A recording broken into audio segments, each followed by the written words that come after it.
Hi guys, it's Kino. Welcome to another video. As I'm sure you can tell, we have a bit of a different setup today, and that is because I'm currently traveling. I was just in Taiwan, now I'm in South Korea, then I'm gonna be back in Japan for a few weeks, and then going back to Canada. So anyway, different setup. I apologize if the quality is not what it usually is. But today's reading is going to be all about your journey in your career and in your creative projects. So I have this list of everything that's going to be covered in the reading today. We are going to start by seeing the energy of your current job or your current project. We are going to see what gifts you are developing. So if there are any new gifts that you're developing at this stage in your journey, or existing gifts that you are currently using that will help you and others. We are going to see what is coming your way next and get some advice for what next steps you should take. And then at the end of the reading, we are going to get messages from both your higher self as well as from the members of your spiritual team. So there are 4 readings for you guys to choose from today. And when picking your group, if there is a specific project that you are really focused on right now, a specific project that you want guidance on, or maybe there is a specific member of your spiritual team that you would like to hear from. These are things that you can keep in mind when choosing your group. If you focus your energy on those things, it might help to lead you to the right group. And if you are drawn to more than one group today, that is totally fine. There may be messages for you in multiple readings. So please feel free to choose any and all that are calling to you. But with that being said, I'm going to show you each of these crystals up close one by one, and please pick whichever one or ones you feel called to the most. Number 1 is strawberry quartz. Number 2 is azurite. Number 3 is ametrine. And number 4 is celestite. Okay, so as always, take all the time you need to pick. You can pause the video if you need to. I'm going to go ahead and get started with number 1. Hi, number 1s. So if you guys chose the strawberry quartz, this is going to be your reading. So these are the decks that we are going to be using today. For the main messages about your career and creative projects, we're going to be using the Live It the Ghost Tarot. Then for the messages from your higher self, we are going to be using the Cupid Says Oracle. And finally, for the messages from your spiritual team, we're going to be using the Creative's Compass Oracle. And all of the decks that we are using today were kindly provided by our sponsor, Tarot Stack. I'm sure you have heard me often talk about Tarot Stack on this channel, but just in case you haven't heard of them before, they're an online shop that carries a huge selection of indie tarot and oracle decks. One thing that I always mention that I love about Tarot Stack is that they are an active supporter and participant in the tarot community, with 50% of their profits going towards funding indie tarot and oracle deck projects. And in fact, all of the decks that you see here are published by Tarot Stack. So they teamed up with the creators of these decks and helped them create or revamp their decks and get them printed and published and marketed and get them out there into the world for everyone who needed to receive their messages. So I'm really excited to use all of these decks today. If there's one in particular that you feel called to, that you're interested in, you can get 10% off any of these decks using the code KINO. But thank you so much, Tarot Stack. I love what you do. I love you guys, and I'm so excited for everything that you will create in the future. And I'm so excited to continue collaborating with you and with these amazing deck creators. So without further ado, let's get into your reading. We are going to start with the Live It the Ghost Tarot, which I absolutely love.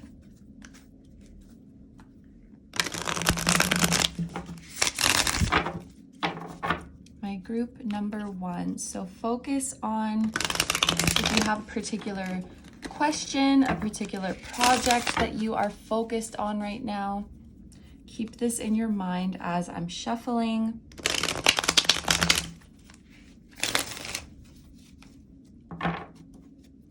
Group number ones. What is the energy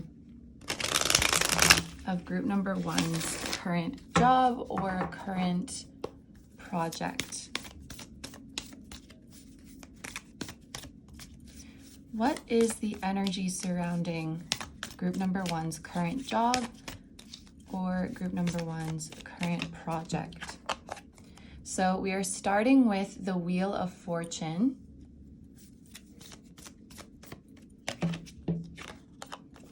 And the Lovers. Okay, we have two major arcana. So what I can say right off the bat, group number one, is that the job you are currently in, the project you're currently working on or focused on, is no mistake.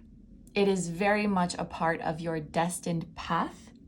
It's a very significant part of your life. And what I can say from the Wheel of Fortune is that there are likely heavy elements of fate and destiny surrounding this part of your journey. Your spiritual team is working with you very closely. So whatever you're doing right now or whatever you are wanting to do right now, it's like you are destined to do this. This is a part, I want to say, of your highest life path. This is really something that you are meant to do. The universe and your spiritual team are always working in your favor to bring the best possible outcome. But one thing that is important to note is that things might not always go as you are expecting. With the Wheel of Fortune, there's sometimes this feeling of an unpredictable journey that has quite a few twists and turns. And when we're in the middle of this kind of energy, it's really important to remember that it is all divinely guided.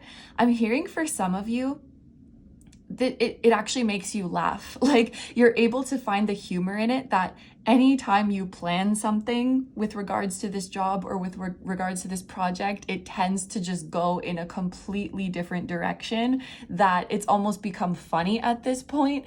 But I think the more you can surrender to the unpredictable nature of this journey, the smoother you will flow. Things might go differently from what you are envisioning right now, but they will go better than what you are expecting. They will go better than what you are expecting.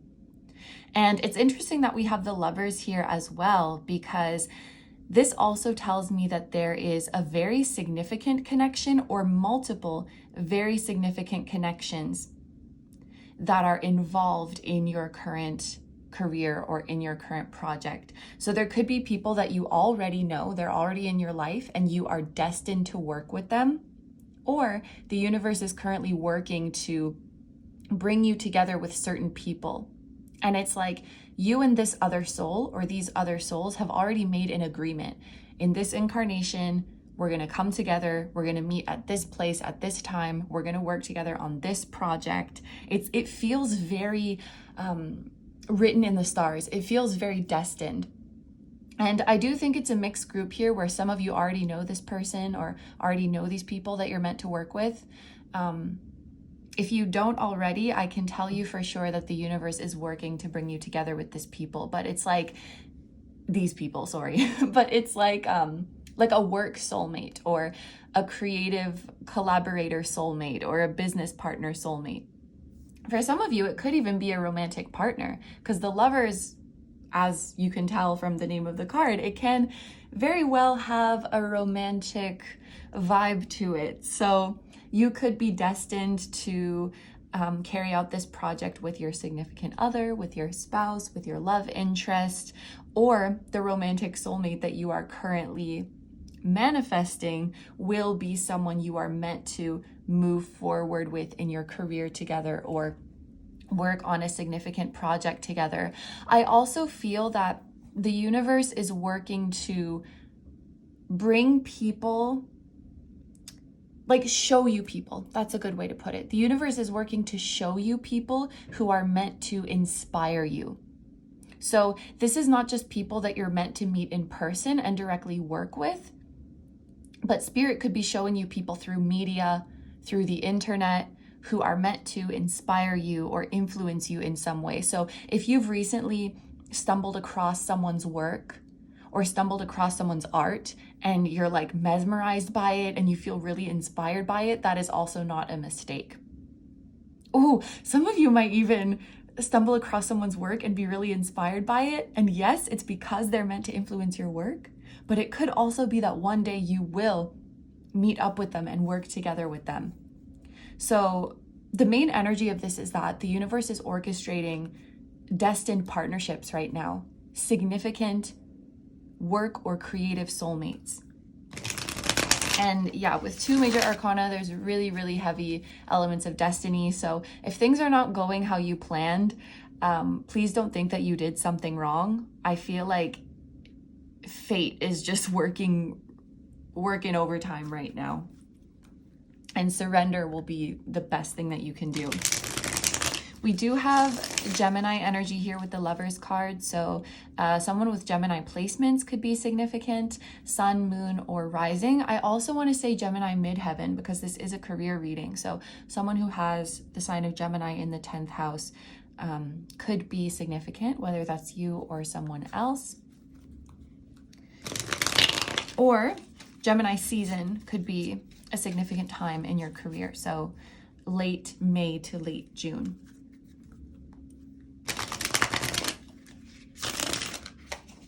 I also feel like the universe is going to be bringing in a lot of diverse people into your experience. So it could be, like, for example, the universe could bring in 5 people who have the same profession, but all of those 5 people have a different approach, have a different philosophy, have a different path, like how they became successful, because the universe is trying to show you that everyone's journey is unique and that there's no right or wrong way to do it. So if you've been really stuck in your head that I have to become successful through this path, or this is the approach that I have to take, these are the rules that I have to follow, the universe may be bringing in a lot of diverse people with diverse stories to show you that that's not the case. Like, for just as many people as there are in this field, there's a different success story. There's a different approach. There's a different vision. And you also have your own unique vision. There is no like cookie cutter way to be successful. And you shouldn't put that pressure on yourself for your journey to fit a certain mold. So you're like, I see you surrounded by people who are just unconventional and doing it in their own unique way. And that's really inspiring. Virgo placements could be significant as well. Virgo, sun, moon, rising, or midheaven. So let's take a look at your current gifts that are being developed, or your gifts that you are currently using. Okay, so this is the 10 of Wands.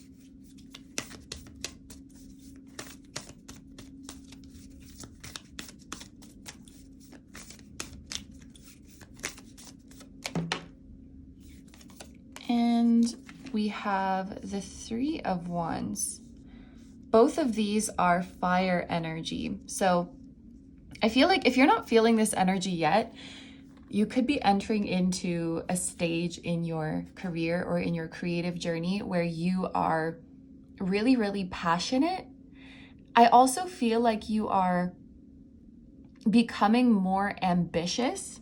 I think you're originally an ambitious person, but that quality is being heightened because you are finally giving yourself permission to dream bigger. The 3 of Wands feels like this big goal that for the first time is finally becoming visible, or that finally seems doable to you. And that makes it worth it to work very hard. Let me try to put that in a better way. If someone had a very big goal, but it seemed unrealistic, or it seemed like there's no way I'm going to make that happen anyway, then in order to conserve energy, their brain would probably tell them there's no point in working hard because you're not going to reach that goal anyway, or like you don't know how you're going to get there, so there's no point in wasting your energy right now. But this feels like, it kind of feels like if you were running a marathon and you were really, really tired, but then suddenly you can see the finish line. And so you have a sense of like how much farther I have to push myself. The end goal is now visible and the way there is now clear. So your brain, like a switch goes off in your brain and you're like, okay, it's okay to be really, really ambitious. It's okay to work really, really hard because I can see the end goal, because I can see that it will be worth it. So it's like your ultimate goal is now becoming visible. And so you just like kick into really, really hard work mode. That's kind of how I'm reading this energy. So this is actually very, very exciting because for those of you who have had a goal that until recently, or maybe even still at the time you're watching this, seems just too big, too impossible, too far away, too overwhelming, it's gonna become something that is in reach and something that really seems possible for you. And I feel like that's gonna really light a fire under you. And I think you're gonna be working really, really hard for the next few months. And I should mention, that's not an energy that you wanna be always in, because the 10 of Wands can lead to burnout. But for a short term, I do think that you will be working really, really, really hard. And then you'll be tired after, but in the moment, it will be very, very exciting. An example that's coming to my mind is a musician who got asked to tour with a really big artist. And tours can be very taxing because you're traveling all the time, probably not getting a lot of sleep, maybe possibly even going into different time zones. And when you're on stage, you have to be on all the time and really energetic. So it can be quite a taxing venture, I imagine. But because you see this big opportunity in front of you and it's so exciting and it's such an honor, some switch just goes off and you're like, okay, we're doing it. It's go time. Maybe it's adrenaline. I don't know. But it's just the excitement comes over you. Like this lightning bolt is making me think of excitement. And of course, that's just one example. This kind of energy could apply for any field of work that you're in, but it's like this big opportunity that you can't pass up and you don't want to pass it up. And so for a short period of time, you just get really, really full of energy and you just do it. Like past you would have been like, how the heck am I going to do all this work? And current you is like, you just do it. Something just comes over you and you just get into a zone and it gets done. And maybe even after the fact, you're like, I don't know how the heck I did that. It's like I was possessed. It's like I just had a fire in me and I just did it. So I almost feel like with these two numbers, like some of you could be doing 10 months worth of work in 3 months. Just an insane amount of work in a short amount of time. And you don't even know how you did it. But you just became really, really ambitious because this big goal was right in reach and you just had to do it. And so I actually think that your gift is, and this is going to sound weird, but it's like the ability to push yourself and the ability to just put your nose to the grindstone and just work really, really hard. With that being said, this is a gift that you should use with discernment, and this is a gift that you should use in short bursts. You should not be in this mode all the time. That is not sustainable, but it is a gift that you do have. It's like channeling massive amounts of energy into your small human vessel. That is a gift that you have that you should not use all the time, but that can be very, very powerful when you do. And I'm really, even though there's a lot of work ahead, I have to say, group number one, I'm not worried about it because the universe is bringing partnerships in. The universe is bringing collaborators in. So I know that you're not doing this work alone. The universe is bringing you your amazing supportive team. who will allow you to do more than you could ever do alone, because this is like you're expanding your horizons and more doors are opening for you. You're going bigger. You could be able to do things on a larger scale than what you could have done by yourself. Partnerships are helping you scale your work, scale your projects, do it even bigger, reach even more people, use even more advanced technology, whatever it might be. It's like you're going bigger. There could be travel involved, or there could be correspondence with people who are far away. So we're gonna go into a second row of cards now and see what is coming your way next.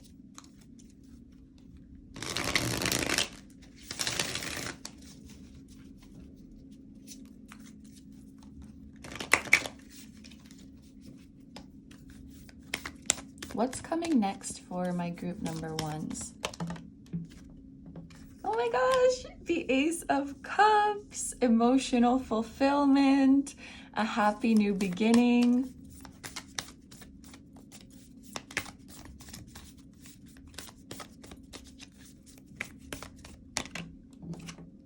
And oh my gosh, and the Eight of Wands. I actually don't know which way this goes. I think it's this way. This is so beautiful. I love that we have the Ace of Cups here. What you're experiencing, it's a whole different type of tired. Like, I feel like there's physical exhaustion and there's mental exhaustion. And after this, what I think that you'll be experiencing is the physical kind. And it is possible to be physically like worn out, but in your heart, to be so fulfilled and be like, that was awesome. That was amazing. Now I'm gonna go sleep for 3 days, but I'm just so happy and I'm so proud of myself. The mental and emotional exhaustion, I think, largely comes from when you are doing something that you don't want to do, when you're doing something that you dread, when you're doing something that requires you to mask who you really are, or that requires you to mask your needs. That is what is truly like psychologically exhausting. And so the exhaustion that you're experiencing here is not that. It is purely just, I used a lot of energy, but I loved every second of it. I love what I'm doing. And now I'm going to sleep. I'm going to collapse on my bed with an overflowing heart, so moved by everyone who helped me, so moved by what we accomplished, so moved by the response that we received. It's that kind of tired. And this is maybe the first time you're experiencing this in your career, or it's the first time in a long time. And I feel like in a way it could sort of shift your whole perspective of using up your energy. Because maybe before you saw it as this scary thing that, okay, the work I'm about to do uses up a lot of energy, so I have to hype myself up, I have to psych myself up for it, I have to promise myself a reward at the end so that it motivates me to do it. But in this new energy, the work itself is the reward. And using up your energy on this feels good. So I just feel with the Ace of Cups, it's like a sense of emotional fulfillment, of loving what you're doing. And it can also talk about a new love and falling in love. So again, for some of you, it could be the first time that you feel you genuinely love what you're doing, but it could also be a hint of a new loving or romantic relationship if you are not in one of those already. But actually, even if you are in a romantic relationship, this could be a confirmation that you are going through this with your partner, with your significant other, and it's bringing you closer. But you're definitely feeling in love with what you do, in love with life, in love with the person and people you're with, in love with yourself, and in love with all of those you are impacting through the work that you're doing.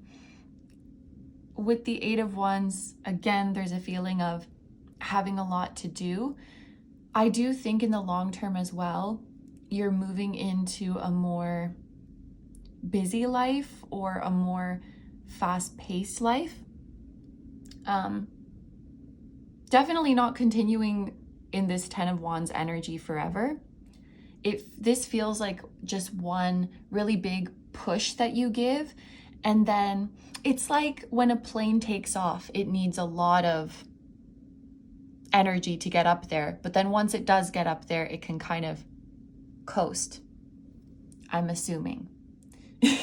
So this is like you're working at 100 capacity.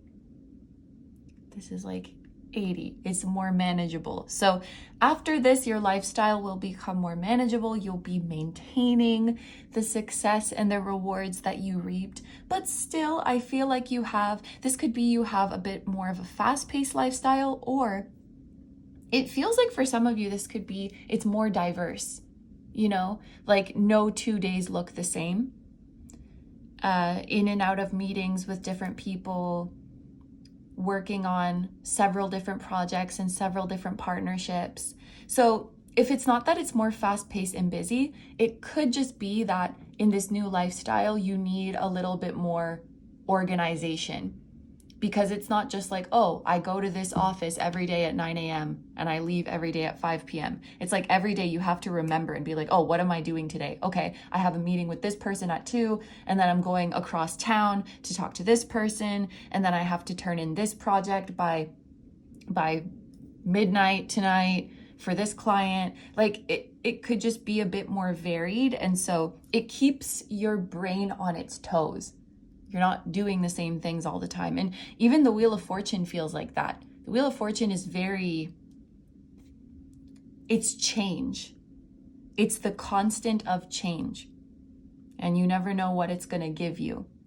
So, and that's kind of like an excitement element of your job. I feel that you're waking up and you're like, oh, what's on the schedule for today? What are we doing today? It feels very exciting. It feels very fun. This is Sagittarius energy. Actually, both of these are. And Sagittarius energy just feels so jubilant and joyful and expansive and diverse, because it is a mutable sign. It just feels very fun what you're doing. So let's get some advice of what you should do next.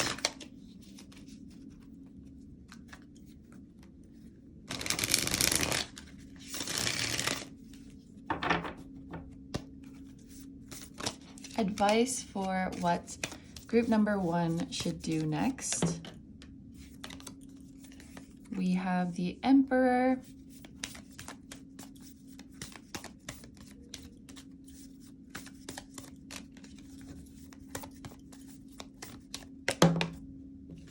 and the King of Swords. An Emperor and a King. So we have 2 masculine figures. So I wonder if there is advice for you guys to step into your masculine energy, or to get to know the masculine side of you. I'm also noticing that both of these beings have their eyes closed. This cat is sleeping. The King of Swords, it looks like he's in a serene, meditative state. So it does feel like going within. It does feel like reflection. It's almost like getting in touch with your divine masculine energy and understanding what motivates them, understanding whom or what they desire to protect, whom or what they desire to provide and whom they desire to provide for, what their vision is, what makes them feel confident, what makes them feel empowered. It's like meeting a certain aspect of yourself and getting to know them. And this next stage of your career or creative projects might require you to step into a masculine energy. So being an initiator, being an action taker, being a leader rather than a follower. I'm hearing being able to assert your opinion and your vision. So I'm imagining you're on a team with people and you need to get good at it's funny because there's that saying, I feel like people say like speak only when you're spoken to, but this is actually an energy that we want to move out of. and you taking initiative to speak your mind. You're not just waiting until someone asks you what you want to do. You're assertively saying, I think we should do this. So in a meeting, rather than just sitting quietly and listening, which is important, but rather than just sitting there quietly the whole time and only speaking if someone addresses you, this is like stepping into an empowered energy of stating your preferences, stating your vision, stating the direction that you want to take things, and also having a clear opinion where when someone asks you, what do you think we should do about this? You're not like, oh, whatever you think is good, or it's fine. I do this a lot, by the way. When I have a preference, I'll state the preference, but then I'll be like, oh, but like whatever you think is fine, just to kind of soften it. Even though deep down I know, like, no, this is how I want it done. I feel like I have to be like, but that's just me, like whatever you think is best, maybe I'm wrong. I have a tendency to do that. Maybe you do as well, but I feel like this is getting into that energy of being like, I think we should do this, point blank, period. And people are allowed to disagree, but to not water down whatever you were gonna say. Like, oh, but it's fine if you don't want to. Like, just you don't have to add all of that cushioning. I feel like this is about just being very straightforward of this is what I like, this is what I prefer, this is the vision I had. And that will leave a lot less room for people to guess what you meant, because you said it very, very clearly. And that's going to really speed along the process. And trust that people want to hear from you. People want to hear your honest feedback. And they're not going to take it personally. Like, these are professionals. They're used to it. That's an interesting message. So yeah, getting into that masculine energy, I think, is important. I feel like the King of Swords is about communicating, politely, respectfully, but very clearly as well. And the Emperor, with the cat, it does have a feeling of independence, but you definitely have some great interdependent energy going on with your team. So I think that the Emperor is more about just stepping into your power and recognizing that your opinion matters and that you do have informed opinions, and also that you make sense.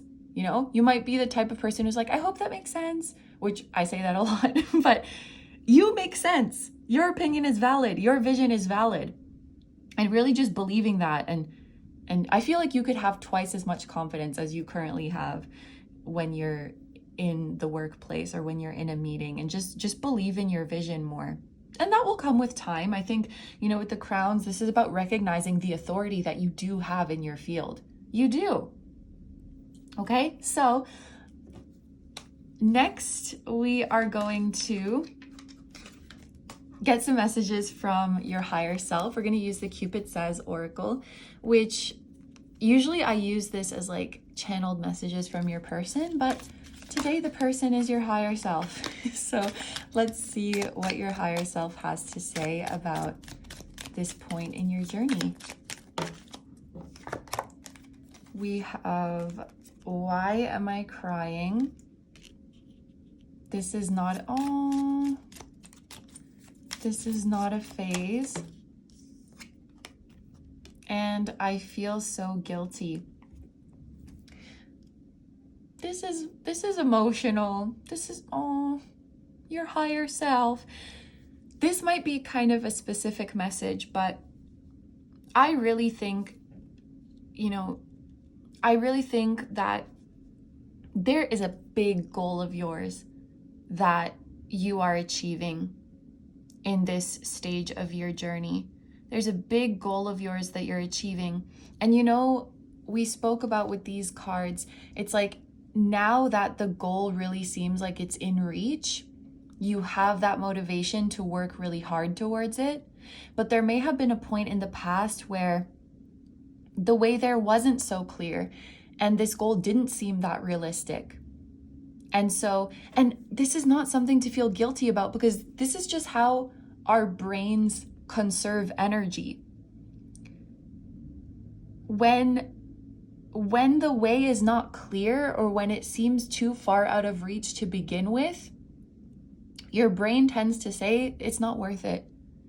And I feel like that's probably a survival instinct. It's like, it reminds me of if you were hunting and if it seemed like too unlikely that you were gonna catch the prey, your brain might tell you don't even bother because you're just gonna waste calories, you know?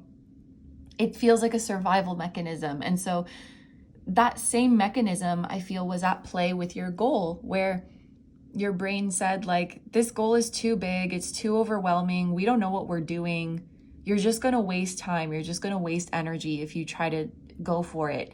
And so I almost feel like part of you, like your ego, maybe tried to downplay this goal and how much you really wanted it. And maybe even said, like, oh, it's just a phase, I'll get over it. I don't really want this goal, I just like the idea of it. Like trying to talk yourself out of wanting to pursue the goal. And I feel like when the finish line becomes visible to you, you realize how much you longed for it all along. It kind of feels like if you were saying, oh, I'm over that person, because your brain thinks you can never be with them. So it talks you out of it. I'm over them. And then you find out that they're in town and they want to see you. All those feelings come flooding back and you're like, oh, oops, I was never over them. Why am I crying? Why am I crying right now? Like I never got over it. But with a goal. So it's like your brain talked you out of the goal. Suddenly the goal seems doable. All the longing comes back and it's very emotional. That dream never went away. That passion never went away. So that, yeah, it could be quite an emotional experience, realizing that it wasn't a phase and your soul, your higher self, was always longing for this. And I feel like I feel so guilty, likely has to do with denying that longing for so long. But there's really no need to feel guilty because, like I said, I really do think it's a survival mechanism of your brain. It's meant to save your energy. It's meant to help you survive. Of course, if we're aware of it, we can override that. But if you were in that energy of like dismissing your goal or kind of talking yourself out of going for it because it seemed too big or it seemed too overwhelming, it's nothing to be ashamed of. You know, it's easy to look back. It's easy to look back and say, I should have believed in it more. I should have just went for it even when I didn't know. It's easy to say that now that the goal is within your reach, but when it wasn't, it's really hard to just believe in it and just go for it when you don't see the finish line, when you don't see the way there. Easy to judge yourself in retrospect, but it was hard for your past self. And so there's no need to feel guilty about it. And your higher self forgives you. Geez, your higher self forgives you.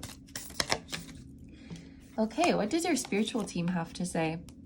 Creative unfurling, discovery, authenticity, rawness, vulnerability is a cure for many ills. So I think there's going to be an opportunity in your career to be vulnerable.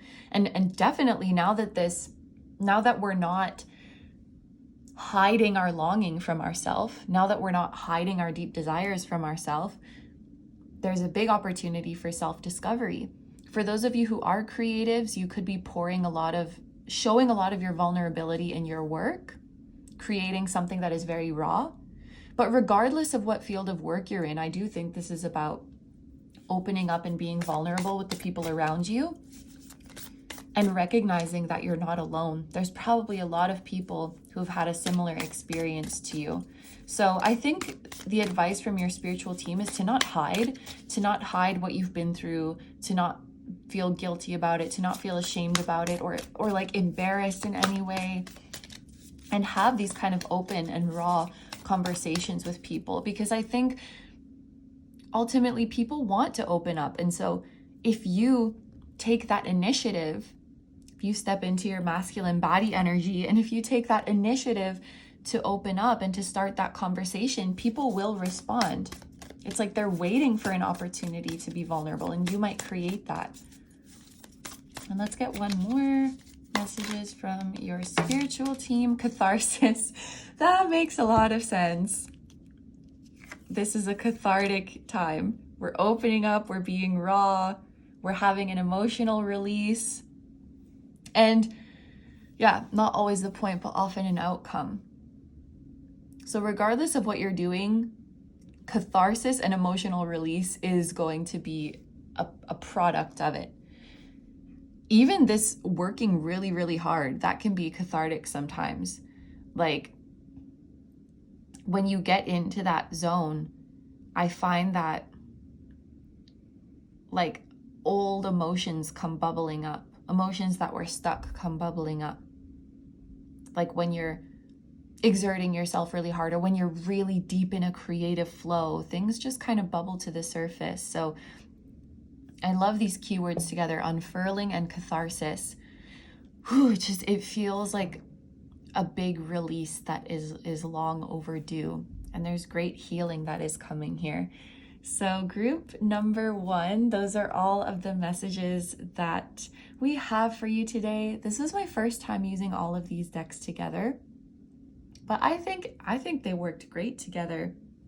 Thank you very much to Tarot Stack. Thank you very much to the creators of these amazing decks. And I can't wait to see more of your collaborations with indie artists and to see more of your publications. If you guys want to check out any of these decks, I will have them linked down below. And if there's one that you feel particularly called to, remember that you can get 10% off with the code KINO. So thank you again to Tarot Stack. Thank you guys so much for letting me do this reading for you. I hope you have a wonderful day or night whenever you're watching, and I wish you all the best in your career, in your creative journey, in any and all journeys that you may be on right now, and in all of your future and past journeys as well. Please take good care of yourself, stay healthy. Don't forget to like, comment, and subscribe if you feel like doing that. If you enjoy my content and you'd like to find me elsewhere, I'm going to have linked down below my tarot reading Instagram, my personal Instagram, my Patreon, where you can watch tons of timeless, exclusive pick a card readings, just like this one. This topic that we did today was actually a popular suggestion on Patreon that we ended up doing over here on YouTube. So feel free to check that out. We have a lovely community over there. And I will also link my music channel, which includes the intro song of this video. That is an original song. I'll also have my latest release link down below. And finally, my vlog channel and my merch, which features the floating temple that was at the start of this video. Group number 1s, I'm sending so much love to you, to everyone who appeared in this reading, to your team, your higher self, your spirit guides, your spiritual team, and all of your loved ones, both here on earth and in the other realms. And I will see you guys in the next one. Bye-bye. Hi, number 2s. So if you guys chose the Azurite, this is going to be your reading. So these are the decks that we're going to be using today for the main messages about your career and what's coming next. We're going to be using the Live It the Ghost Tarot. Then for the messages from your higher self, we're going to use the Cupid Says Oracle. And finally, for the messages from your spiritual team, we're going to be using the Creative's Compass Oracle. And all 3 of these decks that we are using today have been kindly provided by our sponsor, Tarot Stack. If you are a frequent watcher of my channel, you have definitely heard me talk about Tarot Stack many times. We love Tarot Stack here on this channel. For those of you who have not heard of them before, they are an online shop that carries a huge selection of indie tarot and oracle decks. You can browse decks from all different creators of all different styles, all in one place. And you've probably heard me mention many times before that Tarot Stack is a wonderful supporter and participant in our tarot community, with 50% of their profits going towards funding indie tarot and oracle projects. And in fact, all of the decks that we're using today are published by Tarot Stack. So they teamed up with the indie tarot or oracle deck creators and helped them create or revamp their decks, helped them get them printed, publish, marketed, and get them out there into the world for those of us who need to receive their messages. I'm so excited to be using these decks today, and I'm also so excited for future Tarot Stack projects. I'm going to have all of these linked down below. If there's one in particular that you resonate with and you want to check it out, you can see every single card in the deck on Tarot Stack's website. And if you would like to purchase any of these decks, you can get all of Tarot Stack's original decks for 10% off using the code KINO. Thank you so much, Tarot Stack. We love you. I'm so honored to collaborate with you once again. And without further ado, let's get into your reading. So we're going to start off with the Live at the Ghost Tarot. And we are going to see... We're going to start by seeing the energy of your current job or your current project.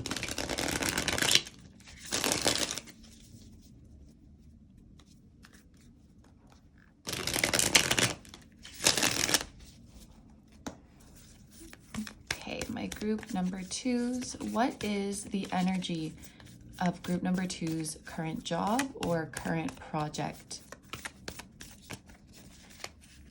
If there's a particular project or goal that you have in mind that you would like to hear about, just keep this in your mind as I'm shuffling. What is the current energy of group number two's job or project? Okay, we are starting off with the World.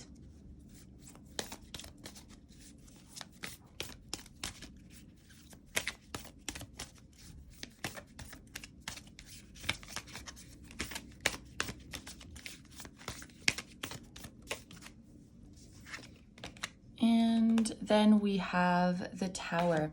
So 2 major arcana. I feel like group number 1 also had 2 major arcana for their current energy. So you are definitely at a destined point in your career, or the project that you are currently focused on is a part of your destiny.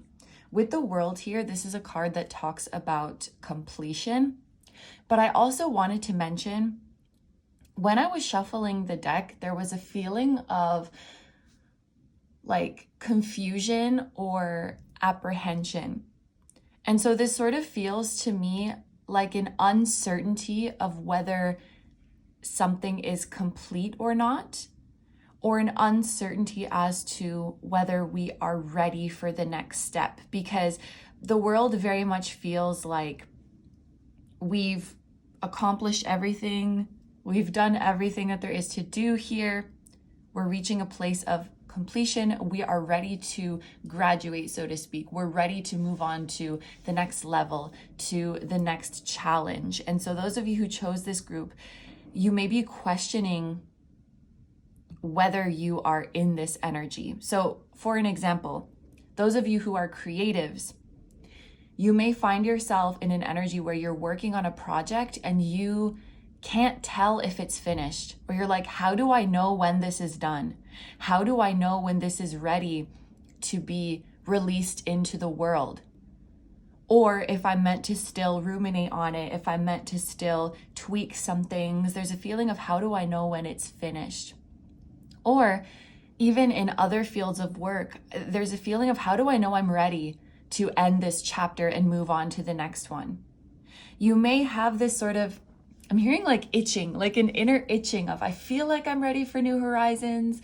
I feel like I'm ready for something new, but how do I know for sure that I have done everything there is to do here? How do I know for sure that I'm ready to move on from my current chapter? It could be that you feel you're ready to move on to a new job, but you're not sure about the timing of leaving the current one. Maybe there's still skills that I have to gain here. Maybe there's still lessons that I'm meant to learn here. I don't know what's the right timing. And with 2 of these cards being major arcana, this sounds very cliche, but it's going to happen in divine timing. Your current chapter will end on its own, when it's meant to happen. Major arcanas, it feels fated. It also feels like divine intervention, like external factors coming in to make what needs to happen happen. So your current chapter will likely not end based on your own plan or your own decision or an action that you take. It will just end on its own. This is kind of an interesting example, but I'm thinking of someone who's having a baby. It's like, you don't have to think about when should I have this baby? The baby will just come when they are meant to come. And you will feel it, and you will know, and it will happen when it's meant to happen. And with the Tower here, you may know this is a card that talks about things suddenly falling away and things suddenly coming to an end. So I do feel this Tower card is confirming there is something in your career that is meant to end, that is meant to be finished. But rather than you consciously making the choice to end it, it will just finish when it's meant to finish. And you don't have to think about it or plan it so much. And that might be something that is scary, because I think for many of you, it will end. When it ends, you may not have preparations for the next stage. And so there could be a scary kind of in between of like, oh my gosh, this chapter is ending. Now what do I do? Now I need to scramble to get things ready. It feels like it's happening suddenly. Again, I'm thinking of like a baby coming, and you're like, oh my gosh, I wasn't expecting them to come today. I don't have anything packed. Like, I'm not ready to leave the house. I don't have a pet sitter. Whatever it might be, it feels like something suddenly ending, and you're like, oh my gosh, okay, new chapter is starting in my career. I do not feel prepared. It goes from like this, I think I'm ready for a new era in my career, but it doesn't feel scary when in your head you have it, I'm going to be the one who decides when this ends. You're like, when should I end this chapter? And then suddenly it's ending. And now it feels like out of your control and out of your hands. And you're like, oh my gosh, it's real. It's happening. So it's that kind of thing. Maybe scary, but it definitely is a big blessing. And this Tower is only falling down because you are ready.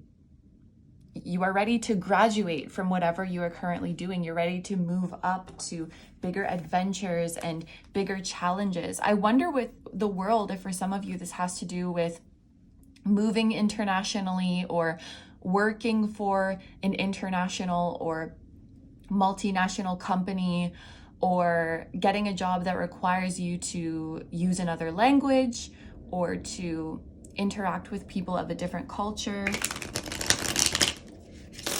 Some of you could be working online as well. You know, like you can reach people from all over the world. You can do your work from anywhere in the world.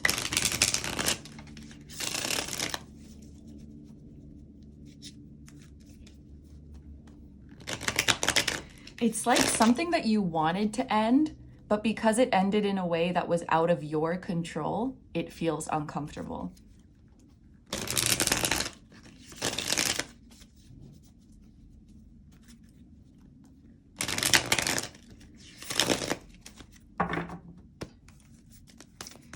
So now we're going to see, at this stage in your career journey, what gifts are you currently developing, or what existing gifts are you using?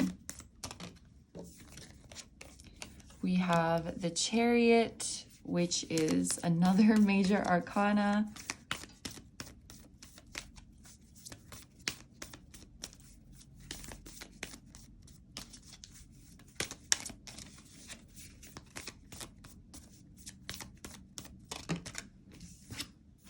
And we have the Queen of Wands.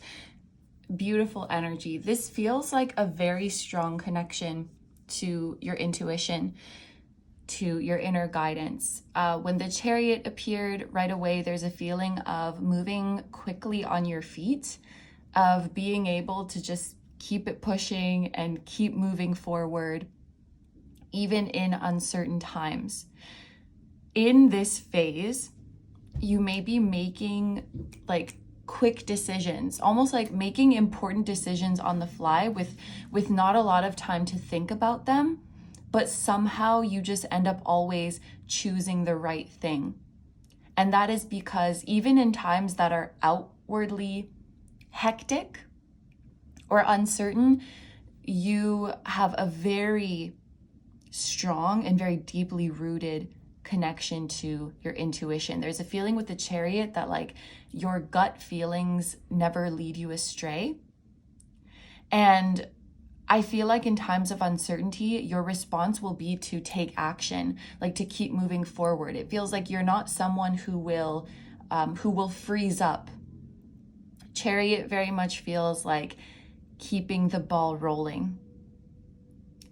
And it's very much like, this is Cancer energy. So you're very much moving with your intuition and moving with your gut feelings. Looking at this creature that has two heads, this is making me think of taking logical and emotional factors into consideration, but it's like a calculation that you make immediately. You might not even realize that you're doing it and that you're processing all of these factors and like spitting out the best possible course of action, because it's like you're doing it instantaneously and you just feel it in your gut. You may not know how you got there, that this is what we have to do right now, but you just go for it. And there's this automatic trusting of your gut that I feel always leads you to the right place. So this is a very strong intuitive ability that you have, that you are going to be using at this stage in your career. Even, I don't think this is what it's supposed to be, but the hat that this person is wearing, it kind of looks like a siren, or the light that would be on top of a police car or something like that. So it kind of feels like, I don't know if this, maybe an emergency is taking it too far, but a situation that requires immediate action and you're just like, okay, I just have to make this choice right now. So you could be having to make kind of time sensitive decisions. There's just a feeling of like something suddenly changed and you don't have a lot of time to think about it. And there may be a pretty significant changing of plans because you got offered something that you weren't expecting, and so you hadn't made space for that in your plans. But this thing that comes out of left field, it's like, we're not going to let this pass. So now I have to rearrange a bunch of stuff to make space for this in my life. And I don't have a lot of time to think about it, but I'm just going to make it work. It's like something kicks in and you just make it work so that you can take the opportunities that are presented to you, so that you can redirect kind of suddenly and go into the door that just opened for you. And all of this is definitely happening as a blessing. It's a sudden blessing that it will feel hectic rearranging your life to accept this blessing, but you will make it work. And this Queen of Wands, she feels like she's blessed. She feels like she's thriving. Also, with the branches growing out of her and the flowers growing up from under her, I'm thinking of that expression, bloom where you are planted. So there's also a feeling of immense self-trust here, where you might not know where you're going to end up, but you trust that wherever I am planted, I'm going to bloom and I'm going to thrive.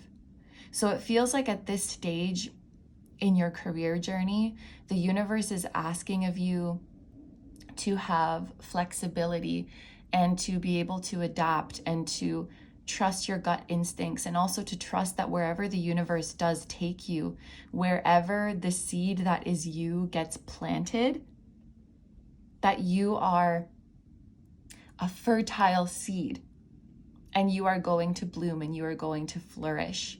So I feel a lot of self-belief with this Queen of Wands card. I also feel like this is likely a group that you've been through a lot of tough crap and chaotic crap in your life. And so there may kind of be a feeling like, yes, you didn't expect this, but you're also like, what else is new, universe? Like, you're always throwing me these curveballs. This is nothing I haven't seen before. Life is always doing this. And you really trust in your ability to handle it. And I think that's very beautiful. And the fact that we have a queen here who is, you know, the king and the queen, they're the higher evolved court cards. There's really a feeling of you coming out on top, coming out victorious, and ending up in a higher position in your career. More respect is coming through first and foremost. More respect, more recognition, more opportunities. The Queen of Wands also has a feeling of you becoming more attractive to people, more visible and more attractive to people, meaning more people want to work with you, more people want to hire you, more people want to collaborate with you, more people want your input, more people want to be associated with you because that would make them look good by association with you. You are becoming in demand. You are becoming a hot topic. Someone may be covering a story about you. The story of your journey may be documented and may be shared with others as inspiration. The next thing we're going to see, what is coming your way next in your career or in your creative projects?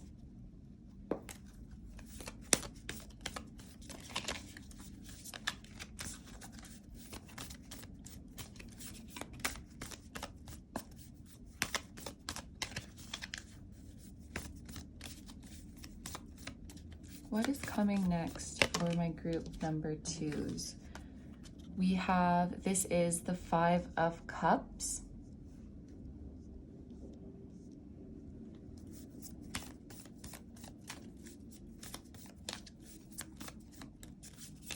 Ooh, and we also have the 7 of Swords. One thing that I did want to say is that just the fact that we have such overwhelming major arcana here, and then we have this queen that looks grounded and serene. I think a big part of your success in this stage in your career is how well you are able to surrender to the waves of change and surrender to the divine interventions that are unfolding and just flow with it, because fate is going to be playing a very big role at this stage in your career. As soon as I saw the 5 of Cups, this also made me think of an ending. And I really do believe that deep down, this was an ending that you wanted to happen and that you knew would happen someday. But I think there's something about the timing of it. So maybe it's happening sooner than you thought, or it's not happening in the way that you thought, or it's not happening on your terms, kind of thing. That could make you feel disappointed, because there is a feeling of upset and disappointment and even a feeling of loss with the 5 of Cups. But with this being a number 5 card, this is talking about a significant change coming in your career. I'm actually thinking of a card in a different oracle deck that I just got recently, and it's this character that kind of looks like the Grim Reaper, like it's a skeleton with a hood. And it says something on the card like, death is just one character I play. My real name is change. So what might feel like an ending in your career is really just a transition to something greater. And it is very okay and very valid to feel however you feel about this transition. It may feel like a loss. There may be some things or people or a place that you are grieving in a way. And you may have conflicting emotions, because I feel like on one hand, you longed to get out of your comfort zone. But then once you do get out of it, you're like, I kind of miss my comfort zone. And then you feel conflicted that you feel that way. But I think it's just important to not lose sight of the fact that this is not really an ending at all. It's just a shift. It kind of feels like, it kind of feels like the death card, like death energy. And on that note, Scorpio season could be a significant time, because the death card is related to Scorpio. The Tower can be as well, because it's related to Mars. And the World can as well, because the World has all of the fixed signs on it. So late October to late November could be an important time.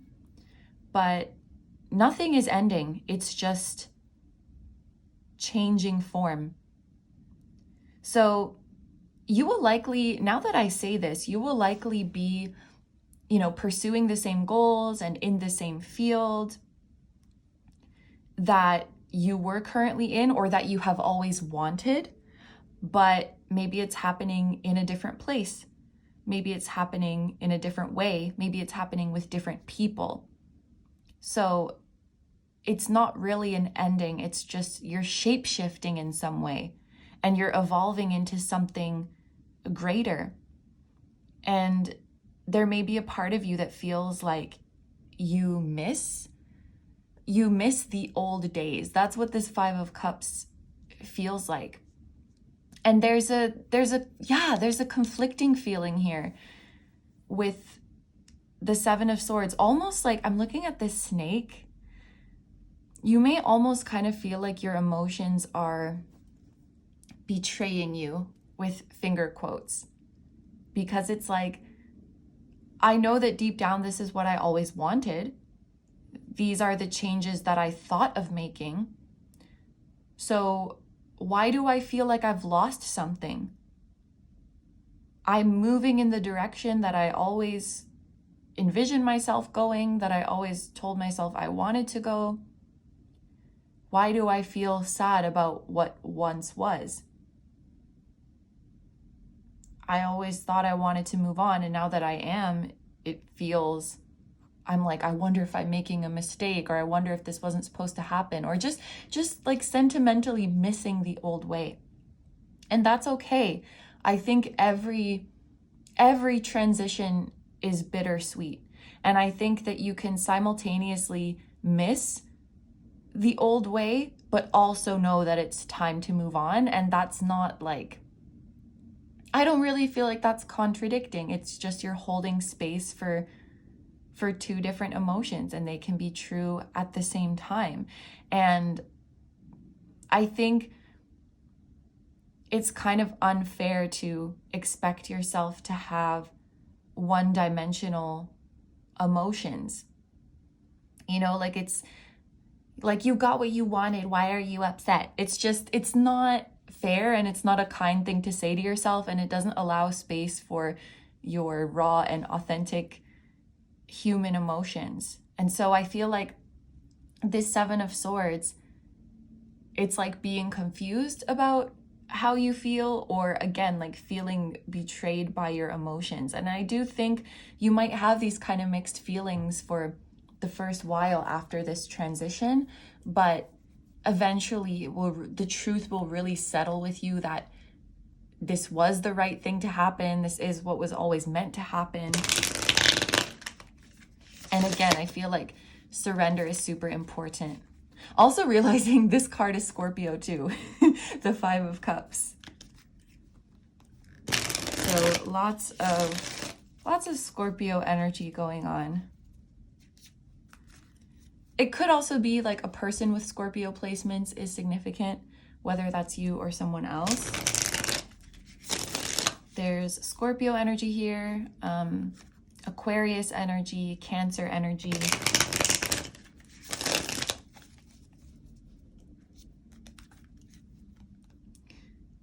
It would be interesting if some of you are Aquarius risings, because I think you would have a Scorpio midheaven, and that's like your career. Obviously, that's not everyone, but if you had an Aquarius rising and a Scorpio midheaven, that would be kind of a cool confirmation. Okay, we are going to see what steps should you take next.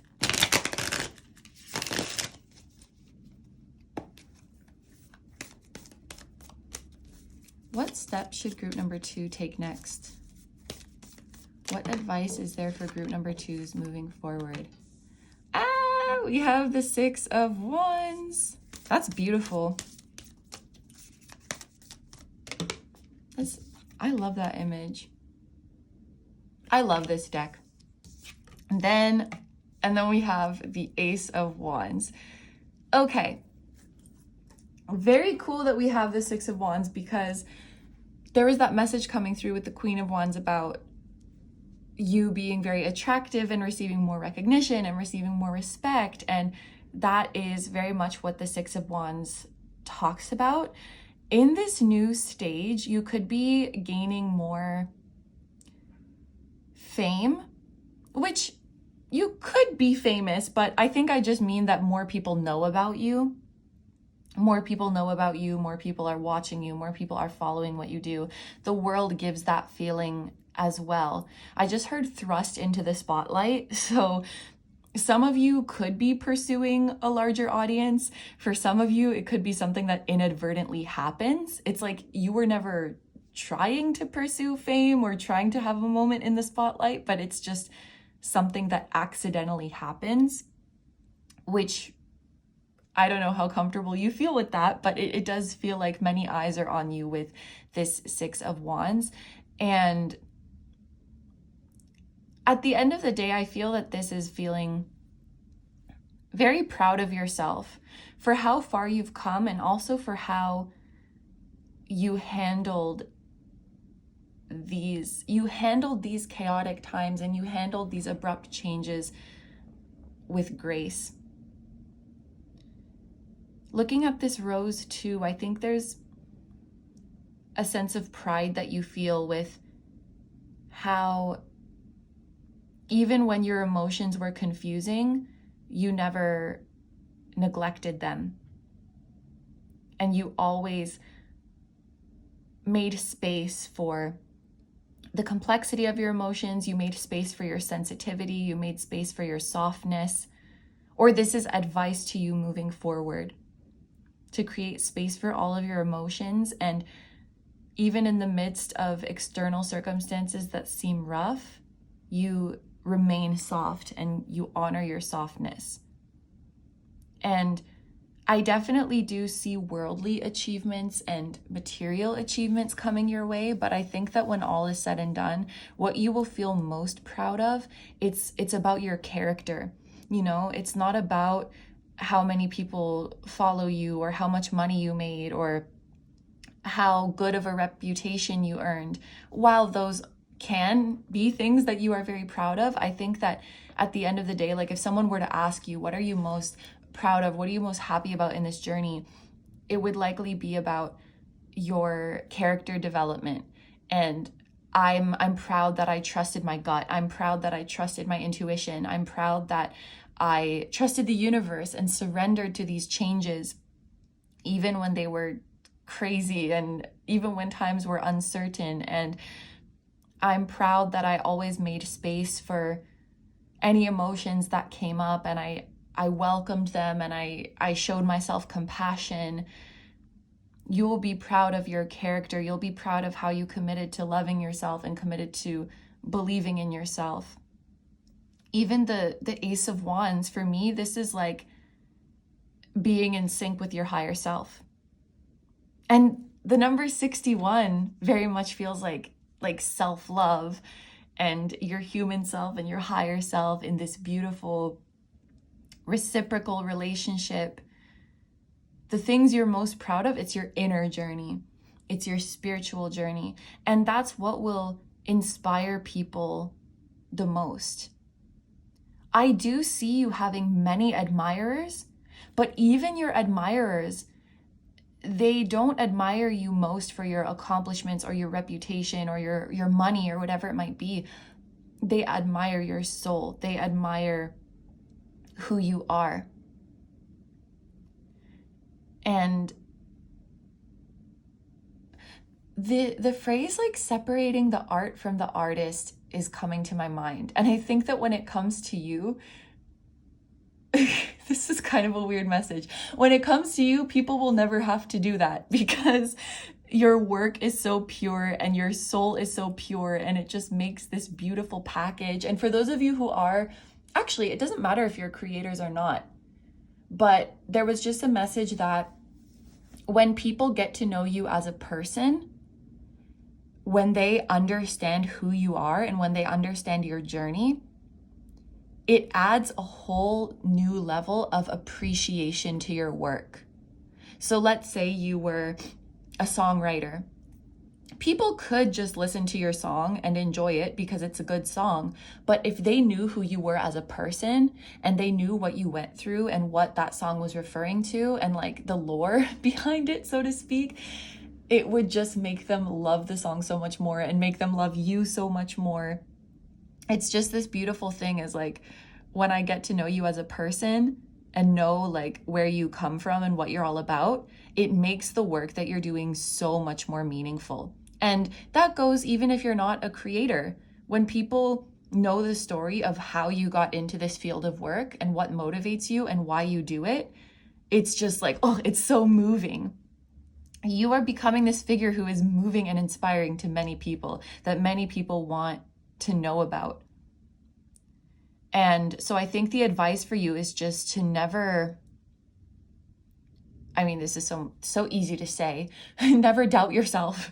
Don't doubt yourself. Don't betray yourself. Don't abandon yourself, because it's your commitment to love and believe in yourself that is going to be the most inspiring, and that you ultimately will be the most proud of, and what's going to keep you grounded too. Because when you have all of this recognition and admiration, if you don't have your like firmly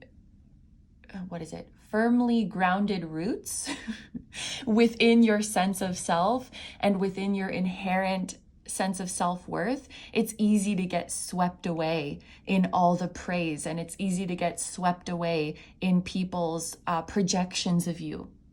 But you always stay grounded and know who you are, and you don't get swept away in all the hype around you. It's like you're staying. I really like the Queen of Wands in this deck because there's really a more grounded sense to her. You know, the Queen of Wands is a ray of sunshine. She knows she's hot shit. She knows she's beautiful and talented and amazing. But there's just this very grounded and down to earth and humble feeling with this Queen of Wands. And it's like you're staying humble, you're staying grounded, you're staying connected to yourself through this honestly whirlwind of a journey that you're about to go on in your career. And honestly, you may not feel that different. After all of this stuff happens externally, I think you still feel like the same old you, because of how grounded you are and because of how connected to your higher self you are. Even if the world around you made a 180, you're still the same you. Like you're still Jenny from the block. It's that kind of feeling. Okay, so now we are going to get into messages from your higher self with the Cupid Says Oracle. I would normally use these as like channeled messages from your person, but today your person is your higher self. So let's see what your higher self has to say about this point in your journey. Messages from group number 2's higher self. Okay, so we have 2 falling out and one of them fell on the floor.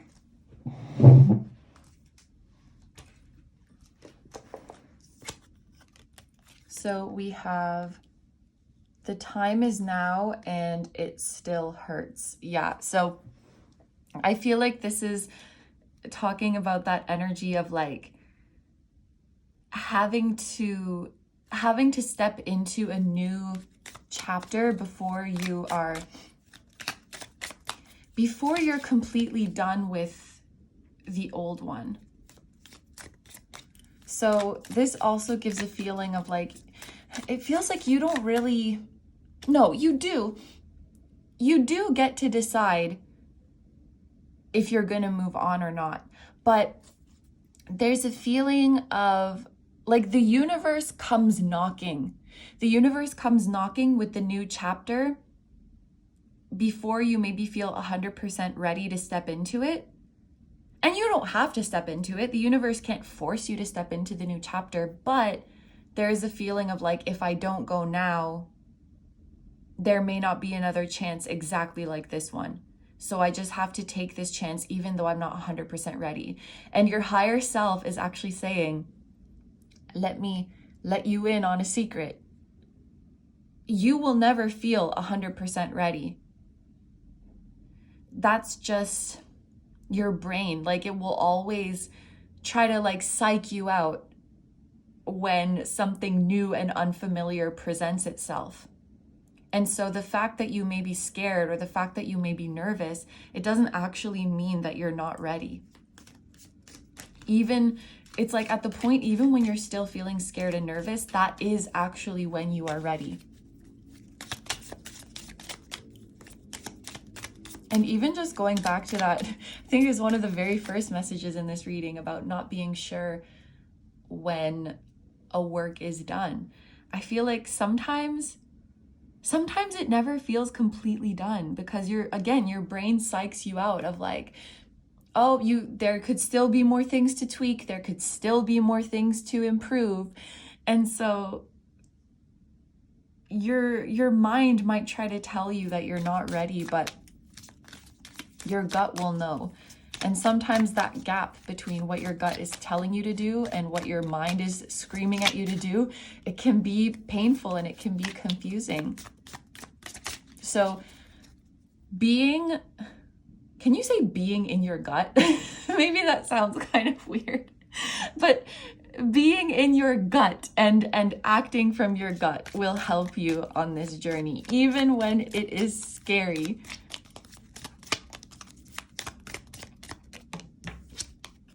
We have, I want to believe.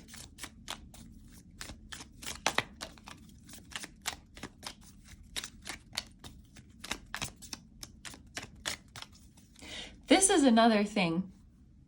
What you might label as wishful thinking is actually revealing to you the true desires of your soul. And I would also say that maybe the term wishful thinking has a negative connotation, like, oh, that's not really gonna happen. But what the heck? Let your soul wish. Let your soul wish. Let your soul long.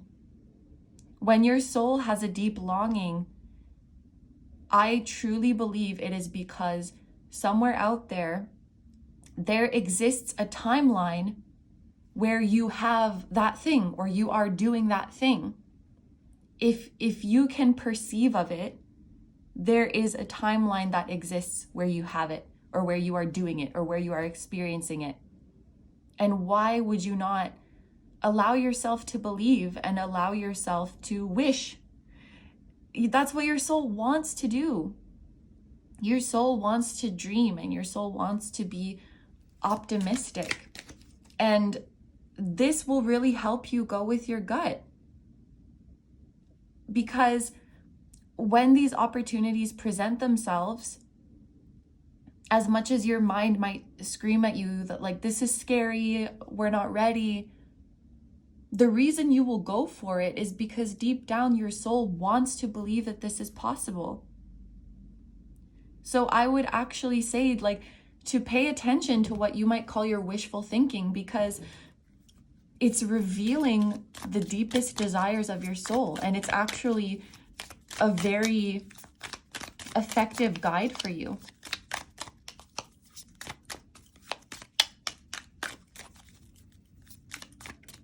If you want to believe in it, then you can believe in it. You can make it happen. Oh, interesting. We also have this, has this happened before? Deja vu. So gut feelings, what you might refer to as wishful thinking, but is actually your higher self speaking to you. In addition to this, any weird feelings of deja vu that you have are also worth paying attention to. That's your higher self, what do you call it? Your higher self indicating, I feel like there's an expression that I'm trying to think of, but whatever. That's your soul indicating that this situation is important. The reason you may be feeling deja vu is because this very moment, like we talked about this before your incarnation. We sat in the writer's room. We watched a simulation of it. We planned this very event. So when you're in it and you're experiencing it, especially because you do have such a strong connection to your higher self, you might get weird feelings of deja vu during moments that are fated.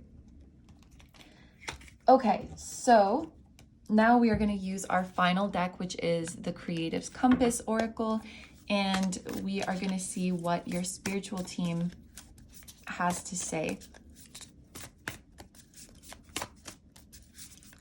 What does group number 2's spiritual team want to let them know? We have creative marination. The buildup is hard sometimes. Find something to do, but don't cut yourself off completely.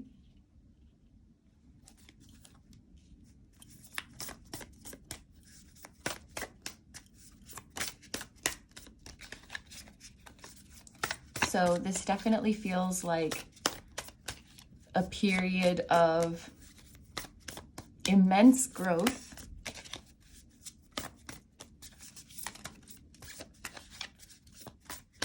I'm also thinking of like letting the universe cook. I think just the word marination is making me think of that. So the universe, like we've seen, will probably be introducing some abrupt changes into your life. And I think there's a piece of advice to not be, which I think you're going to do an amazing job at this because of your ability to trust and surrender, but to not jump to conclusions about what this change means or what this change is going to bring, and to just give the universe time to fully let the events unfold.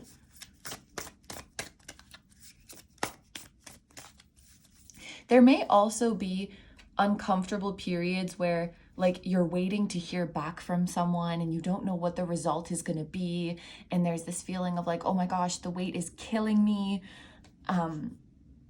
And it will be important in those times to, again, surrender. It is what it is. Like, I'm just waiting for a response now. There's nothing I can do at this point to control the outcome.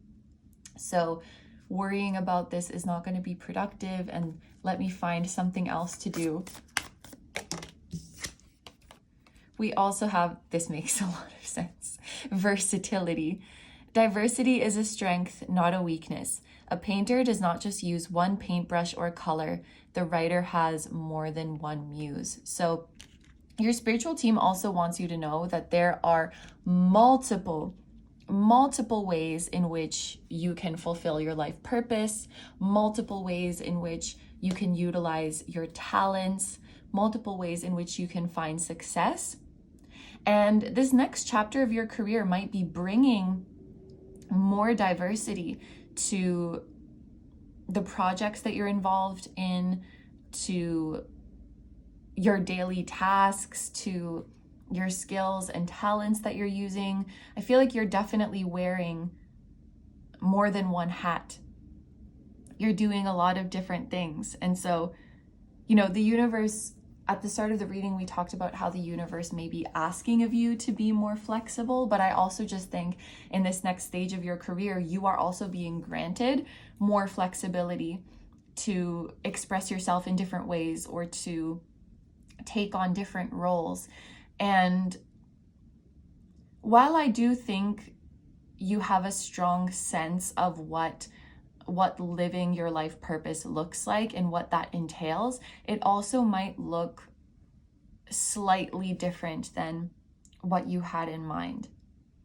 There's a feeling with versatility, you may have more gifts than you realize, or kind of the way it's coming through is that what you may have considered as a secondary gift of yours could actually end up being a primary gift. So what I mean by that is you might have this idea of yourself, this skill is what I'm really, really good at. This is my main skill. And then I have these other things that I'm kind of good at. These are like my side skills.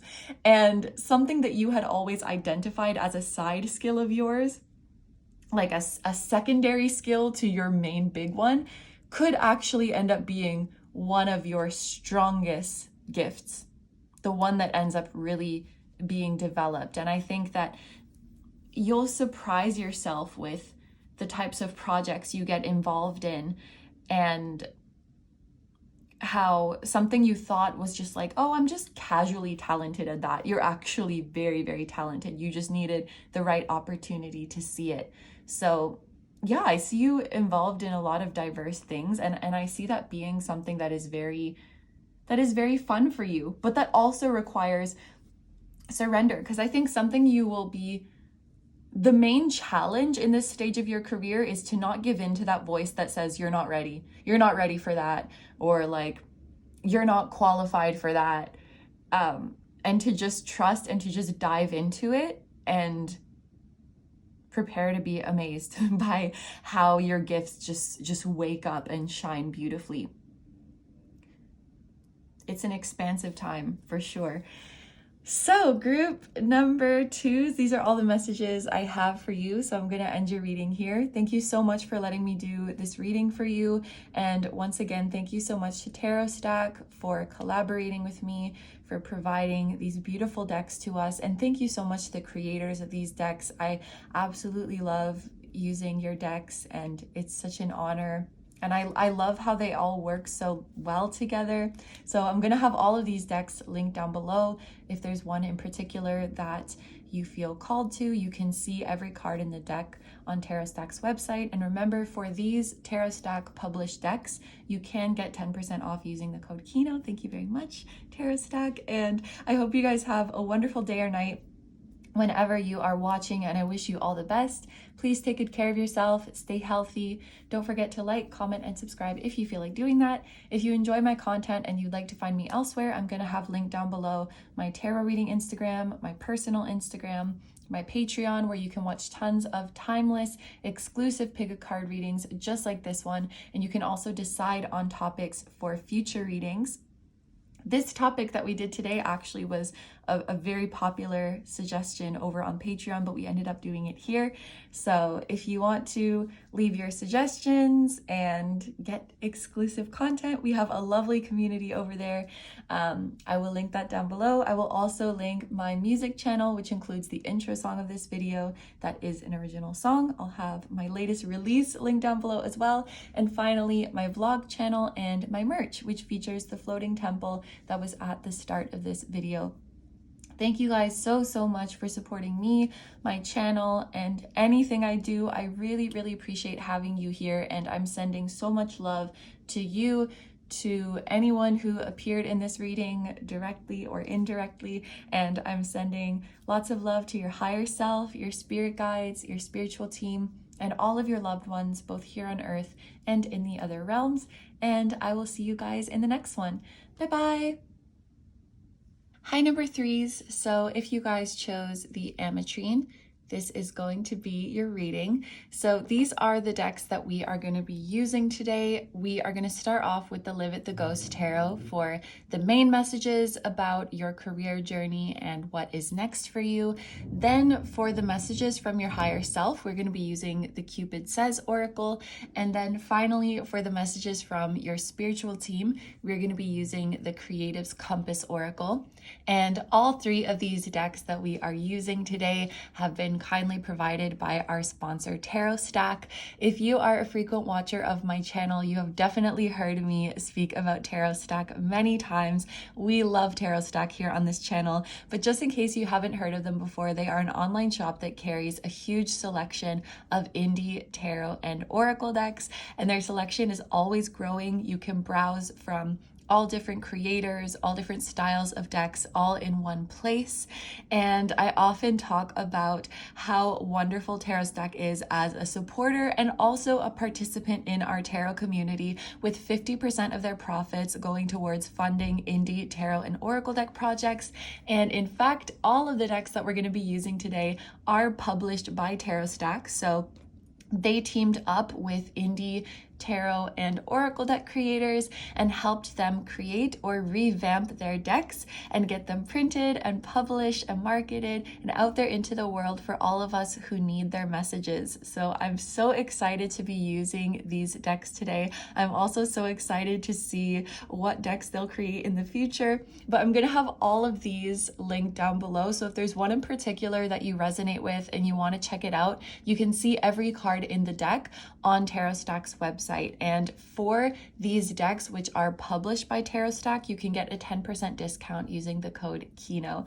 So thank you so much, Tarot Stack. I'm so excited to use these decks today. And without further ado, let's get into it. So we're going to start with the Live at the Ghost Tarot to see your current and future energies in your career and in your creative projects. If there's a particular project that you are focused on right now, or a particular goal that you would like to hear about, just keep this in your mind as I'm shuffling.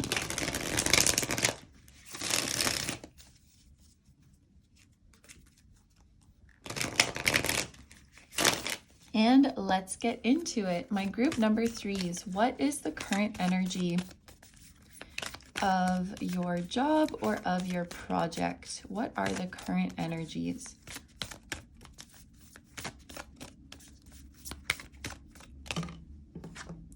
We are starting with the Page of Wands. Exciting. And let's get one more.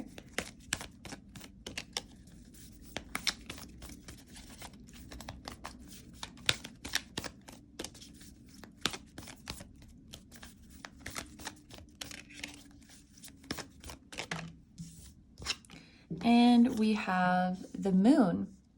Okay, so let's start with this Page of Wands. Because we have a page here, if you chose this group, it's likely that you are at the start of a new journey in your career, or you are in the early stages of a project, or you are about to start something new. The page represents new beginnings, and it's also it's the first of the court cards. It's like the least evolved or the least developed. So this could be an indication that you are like stepping into a beginner energy, or you're just at the start of a new journey and you're not sure where it's going to lead yet. But this is something that is exciting. We don't know where this journey is going to lead, but it's coming through in more of a way of like there's infinite possibilities and infinite potential, and that's something that is very exciting. It's also very likely that this new journey is going to allow you or encourage you to step into your creative energy. So for those of you who are creatives, you do something creative for a living, or you are aspiring to do that, this new journey is going to have you very inspired and coming up with all kinds of new ideas. And there's something that feels like new and fresh about what you are doing. So for example, if you are an author, this would be like you're starting a new book and you're so excited and you don't know exactly what the storyline from start to finish is going to be yet, but you just got hit with this new idea and you can't wait to develop it and see where it leads. So it's that kind of feeling of like, I don't know where this is going to go, but I'm just really excited about this initial idea that I have. This could also be, regardless of what field you are in, you're starting a new job and you're in like an entry-level position, or there's just so much that you don't know about this job, or there's so much you don't know about this field yet, but you can't wait to learn. I think I really want to emphasize that the unknowns here, it's not something that makes you anxious, it's something that makes you excited, because you're like, I can't wait to discover. I can't wait to discover what this is going to lead to. I can't wait to see how I'm going to develop my gifts. I can't wait to see what the finished product is going to be. Like, it's really that kind of vibe. And even with the moon as well, this is Piscean energy, which is very creative. I'm hearing no rules as well. Like, there's something about this new project or this new job where there's literally no rules. Like, you can do whatever you want, or you're stepping into a new environment where there's less restrictions. You have more freedom to explore, and you can make something whatever you want it to be. Whatever you're doing or whatever you're creating, there's maybe not like a very strict structure to it. And so you have a lot of freedom to be original and to come up with your own ideas. This could also be indicating that Pisces season is going to be an important time, which, now that I think about it, when this video is up, we're actually going to be coming to the end of Pisces season, but the next time Pisces season comes around could be a significant time. So that's late February to late March. One thing that the moon card is actually making me think, these two cards together gives me the vibe of someone who is so passionate and so in the flow and into what they're doing that they end up staying up until like the wee hours of the morning. And not because you have to, but just because like you get so into what you're doing, and then you look at the time and it's like 3 a.m. and you're like, oh my gosh, where did the time go? You could also be getting inspiration at very random times. You could be in bed about to fall asleep, and all of a sudden you're like, oh my gosh, this idea is amazing. I need to get out of bed and write it down, or like I need to go and work on it right away. So this level of passion and excitement and creative ideas coming in, it could make your sleeping schedule a little bit irregular, because it's like when the inspiration hits, you just have to go for it. This could also be indicating that you get inspiration through your dreams. So you have a really vivid dream, and then you wake up and you have to immediately write down the dream so you don't forget, because it had some message in it about something that you're meant to create or what the next step is for you. Or it could also be that you've had dreams about being in this role. You've had dreams about having this job, and now it is coming true.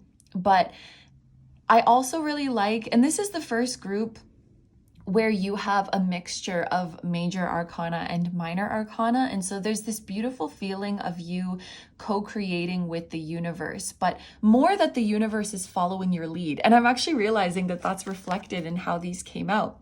You are this Page of Wands and you are leading. And this major arcana represents that the universe is following. And it literally looks like that. Like, I'm going this way, universe, come with me. And so this is really a period where the universe is going to work in your favor. And I want to say the ball is in your court. Like, you decide what you want to create. You decide what you want to do. And the universe will literally rearrange itself to manifest whatever your vision is. This is a very exciting time. And I want to say, the more sure of yourself you are, the smoother things will go. Because this is a stage where you are taking initiative about what you want to make. This is not really the time to be passive and be like, universe, what should I do? The universe is waiting for you to make the first steps, and then it will arrange itself based on what your vision is or what your desire is.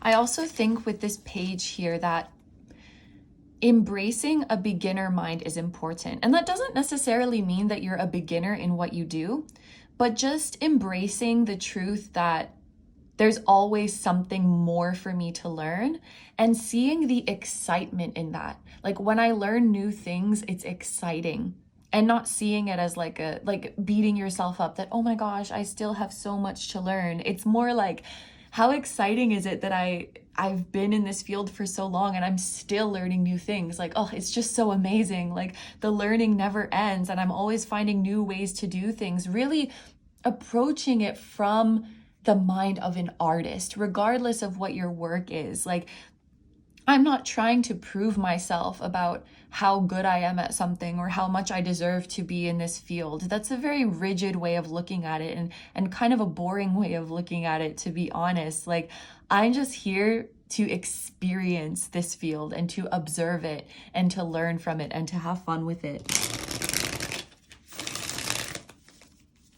Okay, so in the next part, we are going to see your gifts. So this could be new gifts that you are developing in this stage of your career, or it could be existing gifts that you are using. What gifts is group number 3 developing? What gifts are they using at this time? So we have the 8 of Swords.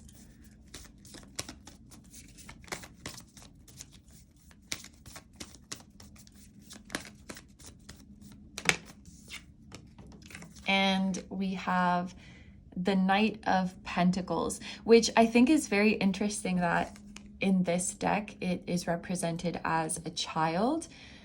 Because what I wanted to say with the 8 of Swords is, I think a gift that you're developing at this time is just going for it and not holding yourself back. I feel like you guys may be healing from and moving out of an energy where you held yourself back from trying things, or you held yourself back from speaking up because you were afraid of being wrong. You were afraid of having a bad idea. You were afraid, what if I sound dumb? What if this idea is weird? What if my idea doesn't work? What if I make a mistake? And now it's like you're moving into a new energy where you embrace all of those things.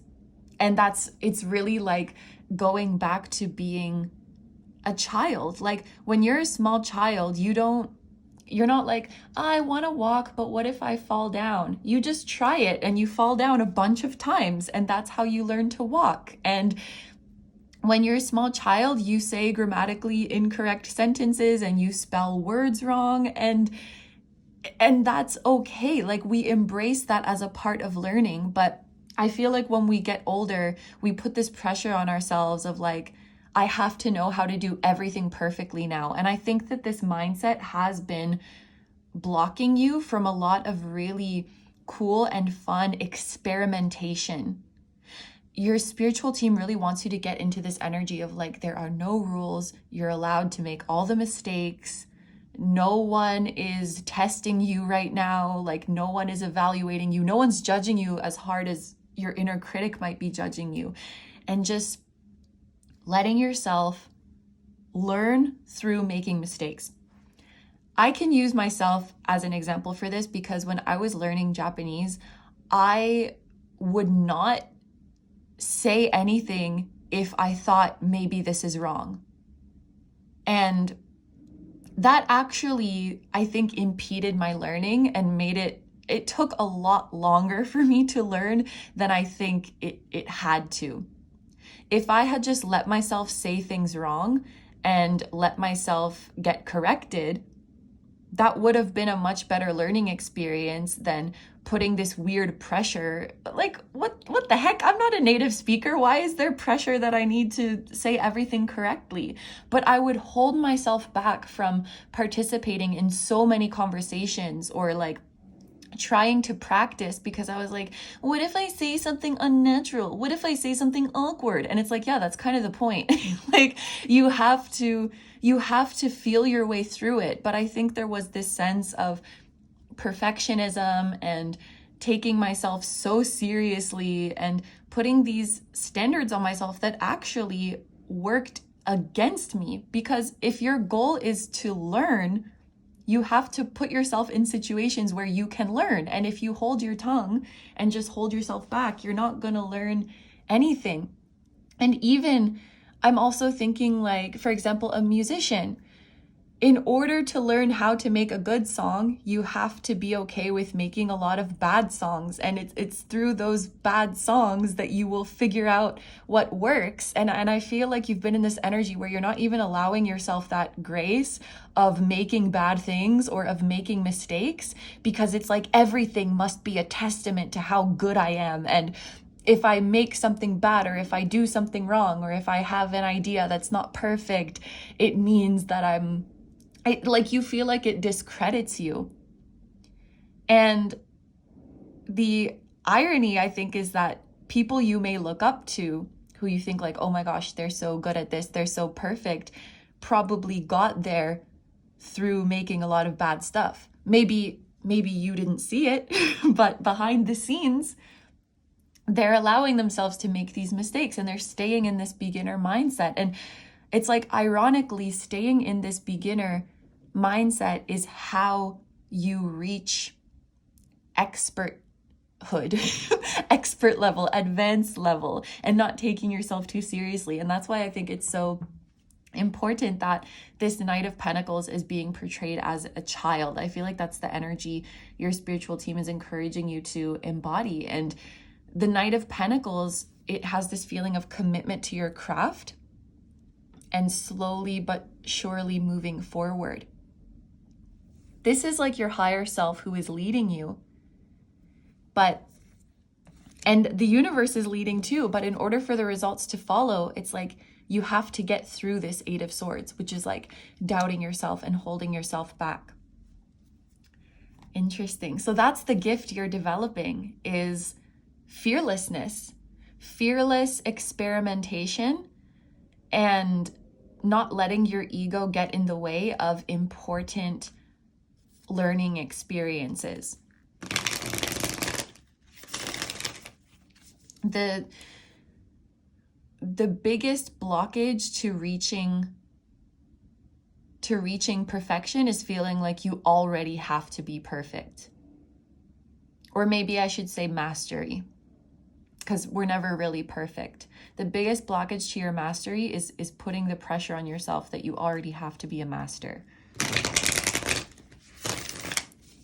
Okay, so we are going to see what is coming your way next. What is coming next in group number 3's career?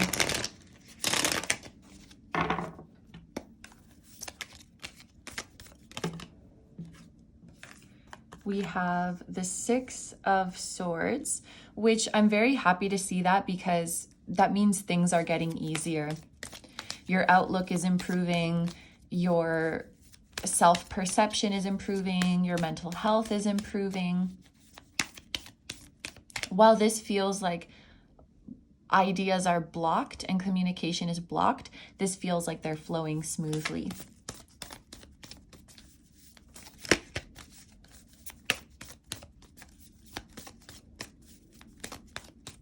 Also, I feel like every group so far has had some kind of message of travel. Are we all collectively traveling and moving?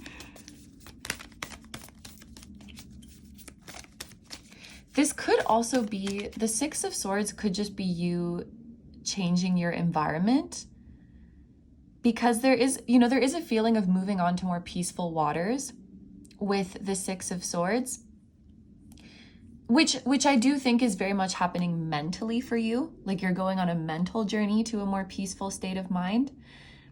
But some of you could be going on like a retreat for creatives, or some kind of trip for creatives, or you could be going to a class or attending a session that promotes meditation or something of that nature. But this could also be talking about you being in a new environment that is more encouraging. Because if you have been very hard on yourself and you have had perfectionistic tendencies, that could have been a result of your environment and what was expected from you in that environment, or the people around you and how they talked to you, or you observing how people around you talk to themselves. Like if you're surrounded by people who are really hard on themselves, you may internalize that, oh, that's how I'm supposed to be towards myself. And so this could actually be you moving into a new environment where there's less pressure, where the people around you are in general more easygoing, but also are kinder to themselves and also more vulnerable. Because I feel like you've been exposed to people, whether this is in person or virtually, I feel like you've been exposed to people who only put their best foot forward, who only show the shiny, perfect final product. And there's new people in your surroundings who kind of show everything. They show the good days and the bad days, and they don't just show the final product, they show everything that it took to get there. So you could be moving into a new workplace where people are more honest about the mistakes they've made. Oh, like, yeah, it's okay. That's really hard for me too. Oh yeah, that took me a million tries to get it. Or people who are honest about, like, I'm just not feeling it today. I'm not feeling inspired. I'm not feeling very confident in my abilities today. Just to kind of normalize the imperfections of this journey, and I'm hearing like to decriminalize them, because it's like we really make it feel like not being perfect is a crime, and making a mistake is like, gasp, it's a disaster, when it's actually very normal. This could also be people that you are like following online, or an online community where, you know, they're not just sharing highly edited versions of themselves or of what they do, but they're also showing their bad days or showing the more human side. So, you know, you entering into an energy where you're not holding yourself back anymore, I think it is very much an internal journey, but it's also a journey that is facilitated by what you see in the world around you and who is around you. And I think moving into an environment that just in general is more gentle and kinder, and also just more realistic, will be very helpful for you.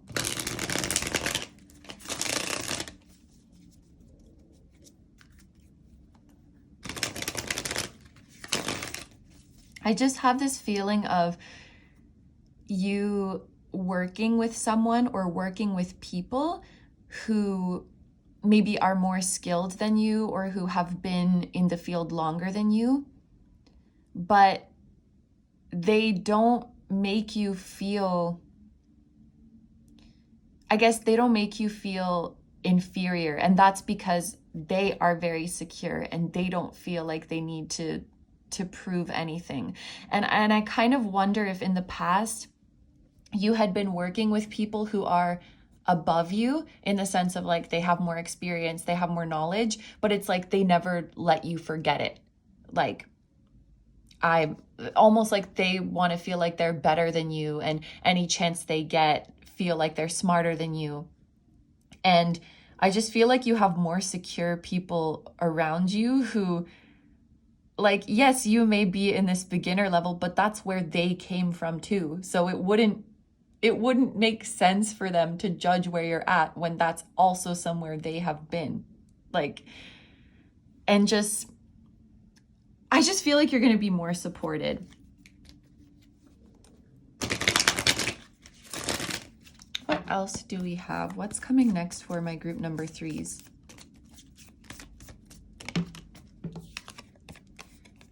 The 3 of Wands.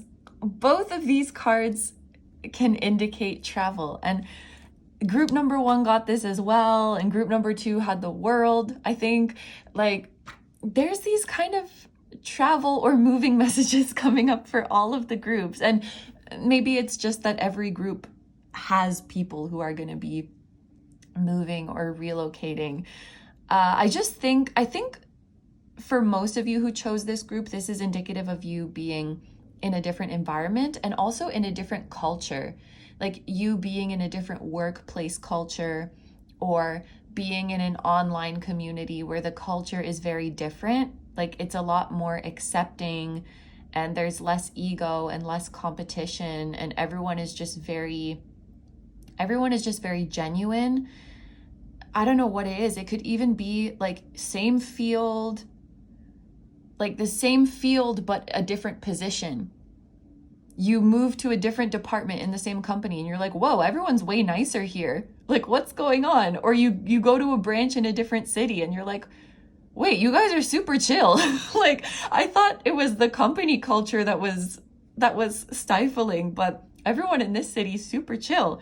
Or like, I don't know, you go from writing this genre of novel to this genre of novel, and why are all this genre novel people so awesome? It's like just a different environment, a different culture where you feel more supportive, and there's more opportunity for growth and expansion.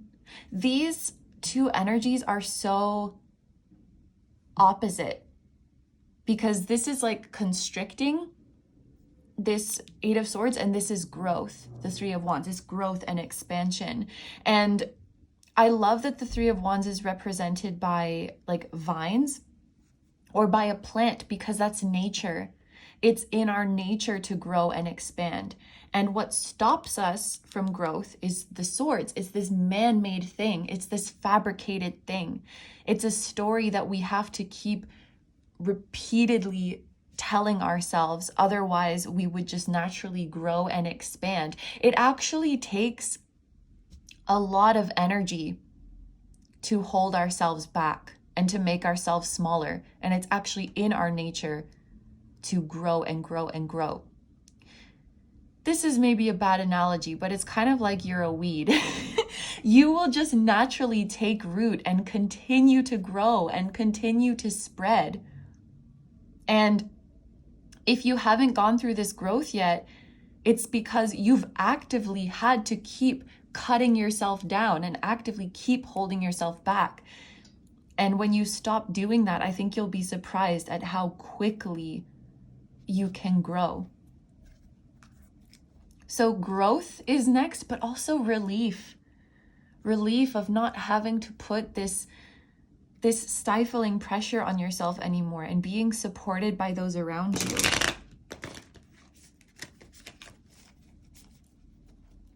Okay, so now we are going to get advice for what next steps you should take.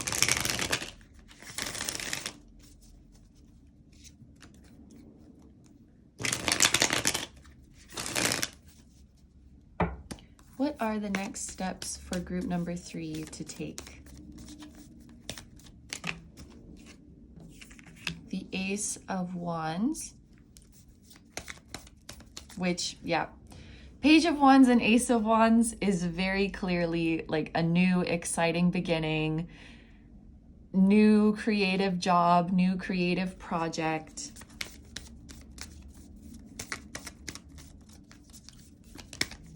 There's also a feeling with the Ace of Wands of coming out of a slump, coming out of a rut, coming out of a funk, coming out of a stagnant and dull energy and feeling like life is bright and vibrant and excited again. I think you need to like get out of a routine, get out of doing the same things every day. And, with these travel messages, it might just be that some of you are encouraged to go on a little trip. And it doesn't have to be super far away, but just to get out of your regular setting. For those of you who are feeling creative blocks, it may really help to just go somewhere else. Even if it's like, rather than sitting down to work in your living room, you go to a cafe or you go to the library or you go to the park. Like, it doesn't have to be you know, a crazy trip where you spend a bunch of money, but just putting yourself in a different environment, I feel like is very important.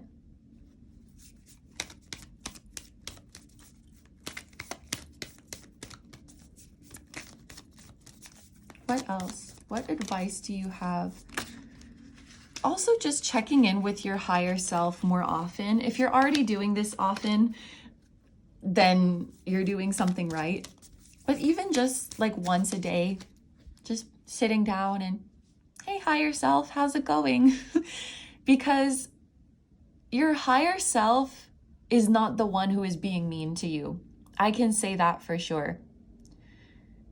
Your higher self is so kind and forgiving and sweet and cheerful and encouraging, and just checking in and remembering, like, to just sit with your higher self, let your higher self's energy fill you up, and take note of how it feels, how it's warm and bright and expansive, so that when these self-doubting thoughts do hit, you can recognize, like, psh, that's not my higher self.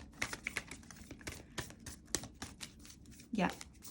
Making it a daily practice to, and you don't have to even say anything specific to your higher self. Just take a moment to sit and breathe and just let them come in and fill up your whole body.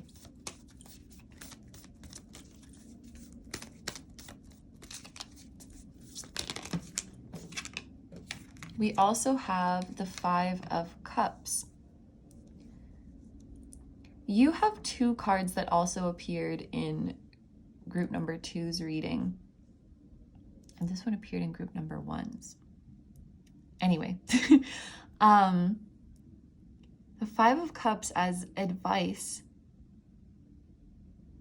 I wonder, okay, it's funny because when I was talking about connecting with your higher self, there was a little whisper of like, you should connect with your inner critic too.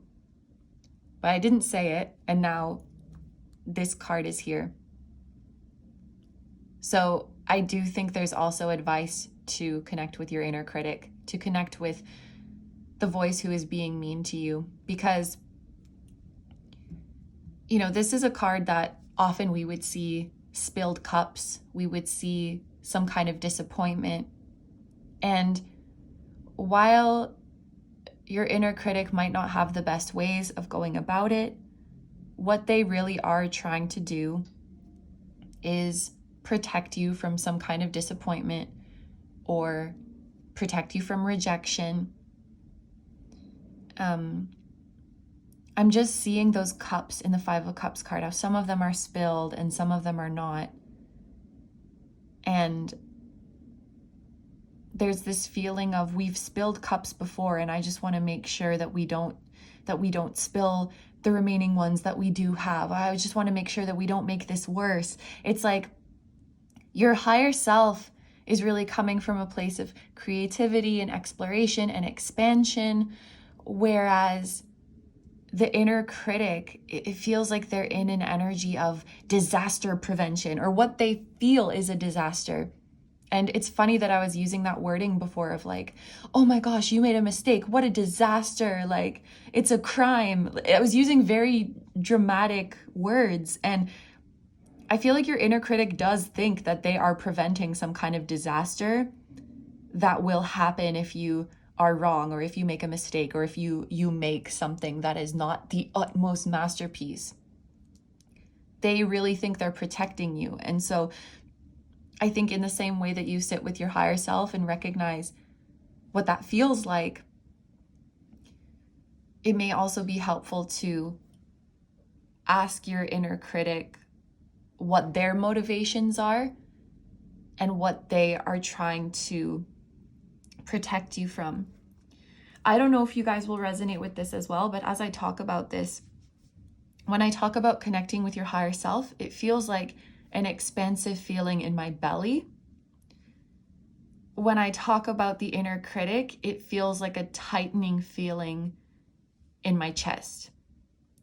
It may be different for you, but perhaps noticing where it is in your body, what it feels like, And even asking yourself, my friend actually taught me this, like finding out where it is, and it might actually be outside of your body. When you ask yourself, where is my inner critic, you might feel like, oh, it's it's above my head, or it's behind me, slightly to the right, it's in front of me. But you may be able to kind of position where it is and what it feels like. And even, when is the first time I felt this way? When I was doing a presentation in elementary school and I said a word wrong and everybody laughed at me and said I was dumb, and how can you not know that word? Or just an example, obviously, but, or like, when was the first time I felt this, uninhibited joy, when my higher self was dancing through me? Because maybe you can find out what your inner critic is trying to protect you from and ease their worries. And you can also find out what makes your higher self excited and what you want to pursue more of. Okay, so next we are going to get some messages from your higher self using the Cupid Says Oracle.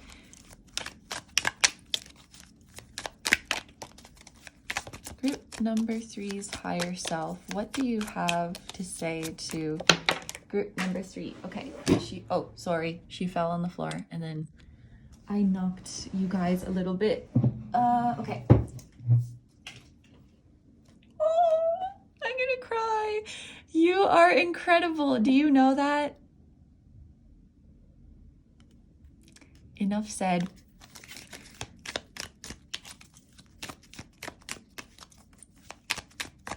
That really hit me in the feelings after everything we just talked about. We have no more secrets. So this also feels like being very open and being very vulnerable. Sorry, I feel like I knocked this kind of, or maybe it was never completely centered to begin with. But yeah, this feels like complete openness and vulnerability. Ooh. I think about us a lot. Your higher self. I think about us a lot. I think this is letting you know that not just your higher self actually, but your spiritual team are always there. They're always there with you. Your guides are always there with you. They are always available to talk to. They are always listening. If you feel like they're not there, it's an illusion. They are always, always there with you. And with no more secrets as well, I feel like your higher self is telling you that, like, I am you and you are me, and I know what you truly desire. It's like, you can't lie to me because I am you. And you also can't lie to your spirit guides because they can read your energy and they know what it is that you truly want. I wonder if you guys have a desire that you try to downplay or that you're kind of shy about, and they're like, don't be shy. You can tell us. We already know. We already know what it is. And I wonder if for some of you it has to do with another person or other people. Like, if there's someone that you really want to meet or someone you really want to work with, someone you have feelings for, or a community that you really want to be a part of, and maybe it feels silly to wish for that. Maybe you feel like, oh, but that's not really important. Like, I keep using like writers as an example, but maybe there's like a really famous author in the same genre as you, and you're like, oh, I wish that one day they would read my book, or I wish that I could meet them one day. And then another part of you is like, let's settle down. That's not the main point of what we're doing here. And your higher self and your guides are like, we think about it too, you know. Like, I guess it's like you're allowed to have wishes that would just make you happy. it doesn't necessarily have to be, oh, because this will further my growth, because this is in alignment with my purpose, because this will serve the collective. Those are all wonderful things, but you are also allowed to wish for things just because it would make you happy. And you don't have to feel like that is frivolous or not important or not the point, because you know what? You being happy is the point, and you getting what you want is the point. And serving the collective and furthering your spiritual growth is also the point. And those two things can be true at once. And so it's really just about not holding yourself back. And that also goes for your desires and for your manifestations. There's like, yeah, it's just coming through. There's like a special connection, a special person or special people. And your guides are like, we see how you truly feel. Don't be shy. Don't be shy. We can pursue this connection. We can aspire to this connection. We can do it. The universe is following your lead. So I feel like this also became messages from your spiritual team, but let's get into our Creative's Compass deck now and see what other messages your spiritual team has for you. Creative seasons. Creative expression has its seasons. Winter may seem like a void, but there is no endless summer. Recover, hibernate, prepare. Spring thaws you out. That is so cool, because we got a message about you coming out of a funk and coming out of a rut. I feel like your spring is coming. Like with this page, with this ace, you have been in a winter season and your spring is coming now. And I think there's something about not attaching a moral value to what season of life you're in.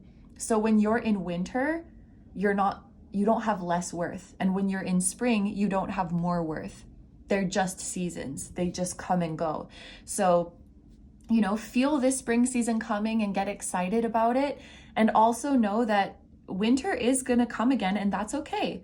Winter comes and it's meant to come, and one day you will be meant to slow down and be more in a reflective mode and more in a planning mode, and then the next spring will come again. And it's like, I think it's just about appreciating every season and not, some seasons you're going to be more productive, some seasons you're going to be less productive, some seasons you're going to be more like successful in a worldly way or busier, and sometimes you're going to be less so, and that's natural. And all of your seasons are worthy, and you maintain the same worth throughout all of the seasons. And also it's important to not, you shouldn't compare any of your seasons to other people's, but especially to not compare your winter to someone else's spring or summer, because I feel like society wants to be in an endless summer, wants to be always on the up and up, always inspired, always productive, always full of energy. That's what we tend to value, which is unfair and inaccurate. But then when we're in a fall or winter season, we tend to compare where we're at to someone else's summer. And that is just very harmful, especially when said person does not show their winter. Some people are really out here pretending that their life is an endless summer. And I don't judge them, because if that's the pressure that's put on you, if that's what's expected of you, then you might fall into that temptation of performing an endless summer. But it's a good thing that your new culture, your new environment that you're in, we're honest, we're open about the seasons that we're going through.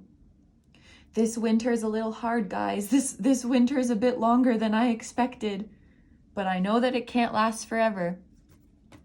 We also have, that makes so much sense too, creative connection. Meeting yourself in another and or in your work, communion, collaboration. Quiet collectives exist. They are wonderful for your soul. Oh, I love that. Just such a beautiful confirmation of the lovely connections coming your way, of perhaps a specific connection that you are manifesting. There's something about quiet collectives.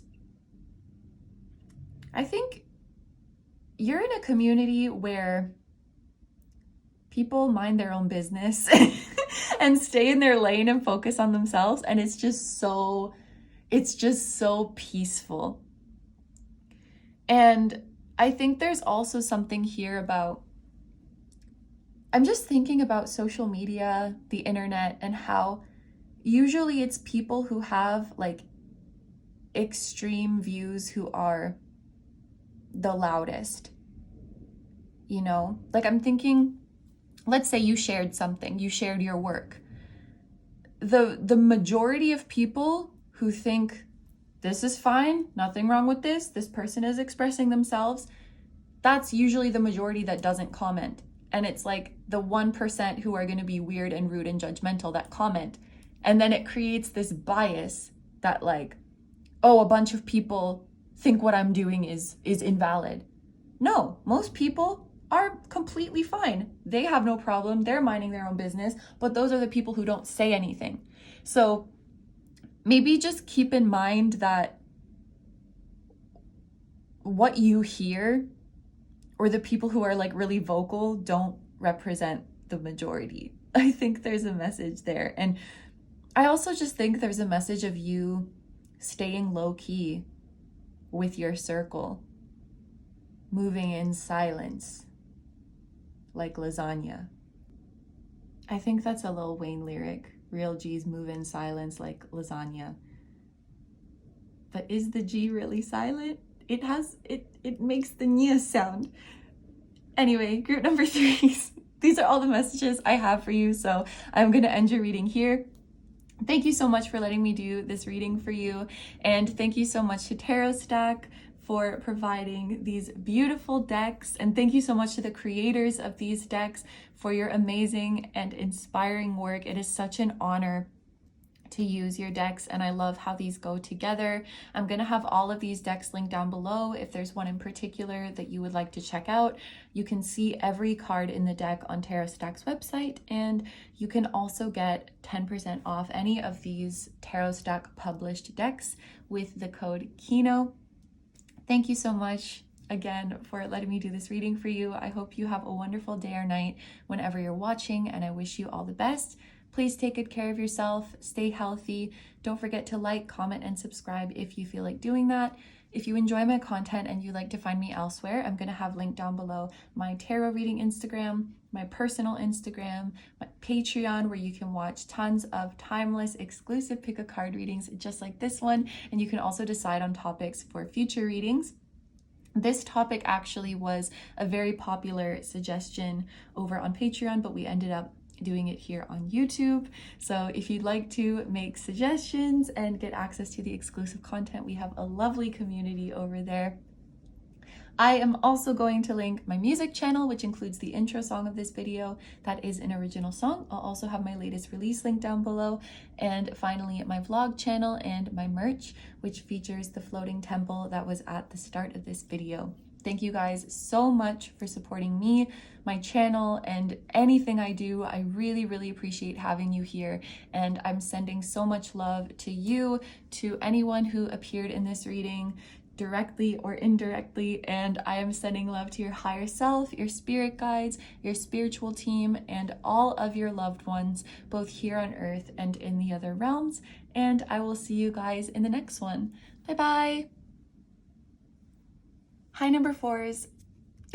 Hi, number 4s. So if you guys chose the Celestite, this is going to be a reading. So these are the decks that we're going to be using today. For the main messages about your career journey and where you're headed, we're going to be using the Live It the Ghost Tarot. Then for the messages from your higher self, we're going to use the Cupid Says Oracle. And finally, for the messages from your spiritual team, we're going to be using the Creative's Compass Oracle. And all 3 of these decks that we're going to be using today have been kindly provided by our sponsor, Tarot Stack. If you are a frequent watcher of my channel, you have definitely heard me talk about Tarot Stack many times before. We love Tarot Stack here on this channel. But for those of you who have not heard of them yet, They are an online shop that carries a huge selection of indie tarot and oracle decks.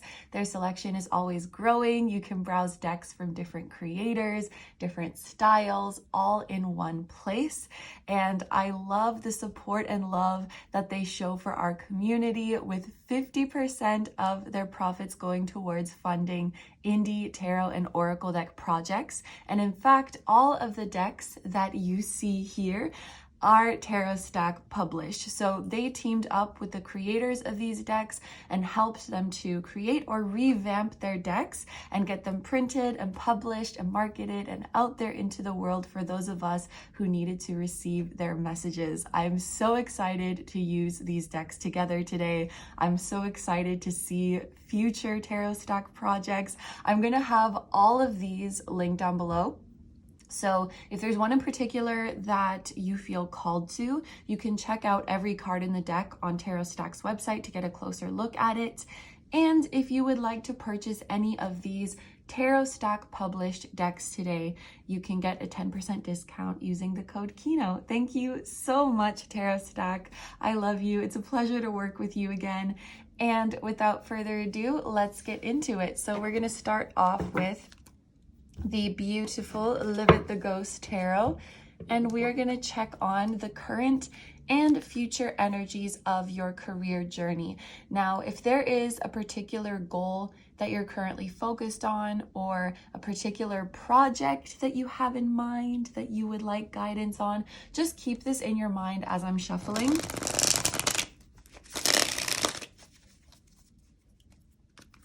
My group number 4s.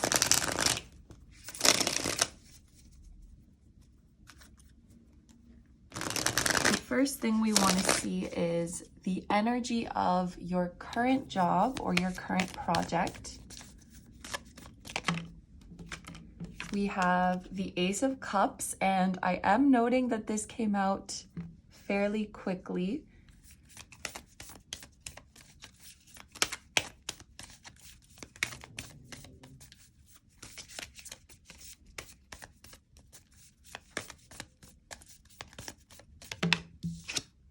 And then we have the Two of Pentacles. Okay, starting with the Ace of Cups right away. For those of you who have a specific wish with regards to your career, or a specific wish with regards to a project that you're working on, this Ace of Cups is so clearly a sign that this wish is going to be fulfilled. Not only is it going to be fulfilled, but it is going to make you just as happy as you are imagining, if not more. So you are very much on the right track with the things that you are pursuing or the things that you envision for yourself. And another thing that is coming through is that, how do I word this? It's like, if there's any negatives that you feel could be associated with this wish coming true, those negatives are not going to happen, or they're not going to be as big of a deal as you might worry. And I guess what I mean by that is, you know, in life, nothing is all good and nothing is all bad. And so you might have in your head, like, yeah, I really want to make this wish come true. I really want to achieve this goal. But I also think that there might be some bad things or some hard things or some challenges that come with that. And I feel like you've made peace with that. You're like, I want this for all the blessings and all the challenges it brings me, for all the good and all the bad. And I feel like what this Ace of Cups is saying is that whatever negative or challenging aspects you may be expecting from this wish coming true is not going to be that way. Like, it is going to be overwhelmingly positive and peaceful. Like, a lot of the stresses that you might be expecting to come from this thing entering your life is really not going to be that stressful. That's kind of how it's coming through. I hope that makes sense. The Ace of Cups can talk about falling in love, and I love to see that in a career reading because it means that you truly are in love with what you do. And the Ace of Cups also makes me think of self-love in particular. And I think something that's really lovely about what you're doing is that when you are doing it, you really feel like yourself. You know, you don't have to like put on a work face, so to speak, to go and do what you have to do, or like mask or hide certain parts of yourself. It feels like a job or a project that comes very naturally to you. Like you are in your element. You are like a fish in water. Yes. And with this Two of Pentacles here, this does often, especially in a career reading, make me think of having multiple projects going on. For those of you who have two things or multiple things that you want to do, maybe you have multiple projects that you're interested in, multiple things that you're passionate about. With proper time management and with the proper support, you can absolutely do both or all of the things that you are thinking of. So you are not, I don't really see you in a position where you are pressured to choose one or the other. If anything, you may have to choose which one do I want to focus on first, but you can absolutely do any and all things that you want to do. Like I often see the Two of Pentacles as someone who is juggling multiple projects and is like multitasking. And it's funny because we just had that message about something that you think could be hard or stressful is not going to be so much. So for those of you who are pursuing two projects at a time or working two jobs at a time or something of that nature, there's a feeling that it's not going to be as stressful as you might imagine. You might find that once you get the hang of it, the balance is actually relatively easy. So we have some really nice energy here to start off. We are going to see your gifts next. So this could be new gifts that you are developing as a result of this current job or project, or this could be existing gifts that you are using.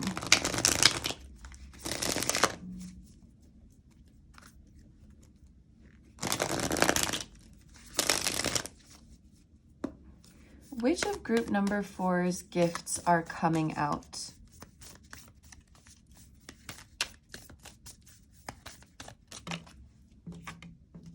So this is the Nine of Wands.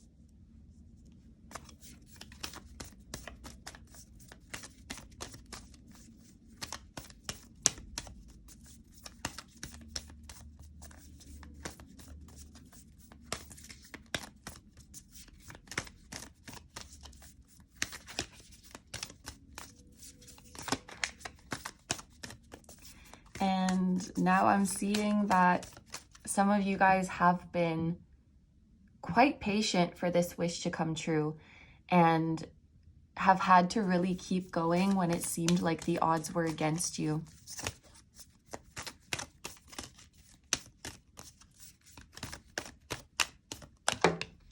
And we have the Fool. Beautiful. Okay, so with this Nine of Wands, yes, this is what gave me the feeling of having to hang in there, having to be patient, having to keep believing. It is a challenging energy. I feel like whatever this wish is that you are realizing, it has likely not been an easy journey. And so with that being said, I do hope that this reading can bring some comfort, because I do see that once this wish comes in, life in general is going to get much easier, but you do have a gift of resilience, you do have a gift of endurance, and you have a gift of patience. There's a feeling with the Nine of Wands that's like, hang in there, you're almost there. And I love that in this deck, this is such a cool image, but it looks like a wild plant. Like not a house plant, but just a plant that grew outside in the wild. And plants can grow in some really tough conditions, like randomly growing out of the cracks on a sidewalk, or, you know, it's not so much like a house plant. They can be a little bit pickier, if you will. But there's a feeling of wherever you end up, and I think I said this in another group as well, like wherever you are planted, you're not only going to grow, but you are going to thrive because of your immense inner strength. You're able to keep going even when the conditions are tough. Like I said, even when the odds are against you, you are able to keep the faith. The Nine of Wands is related to the moon, which makes me think of a strong connection to your intuition, but it's also related to the sign of Sagittarius, which is growth, expansion. It's also higher learning. I think you have a beautiful gift of optimism, and also you have a gift of, no matter what you're going through, you're able to stay connected to that deep knowing that everything is unfolding for you. Even if something is uncomfortable or unfavorable in the moment, you understand that it does contain a lesson. It does contain something valuable for you, and ultimately it will prove itself to be a blessing. And I feel like this group, you genuinely believe this. I feel like you're not really the type to fall into, I guess, a victim mentality of like, why me? How could this be happening to me? And you understand that the universe has a plan for you, and that you kind of, and that's not to say that it's not challenging or that the circumstances, I don't think you're like, oh, this is great. But even in the midst of challenges, I think you can understand that, okay, there's definitely some reason that I'm here. There's some blessing in this for me, or at the very least, there's something for me to learn that is going to contribute to my growth. And this is an amazing gift that you have. And even like with the Fool, this is a really, really strong faith in the universe that carries you through no matter what you are going through. I also think the Fool represents an ability to suspend judgments. So you understand, like, I'm still in the middle of my journey. I'm still a work of progress. It's too soon to jump to conclusions about what this turn of events means. There's no reason for me to believe that this has to turn out in a pessimistic way. So it's like, no matter what you're going through, you can stay optimistic and you can stay trusting. And it's really beautiful to see that this is going to pay off for you. This is a beautiful energy. So we're going to see what's coming next for you.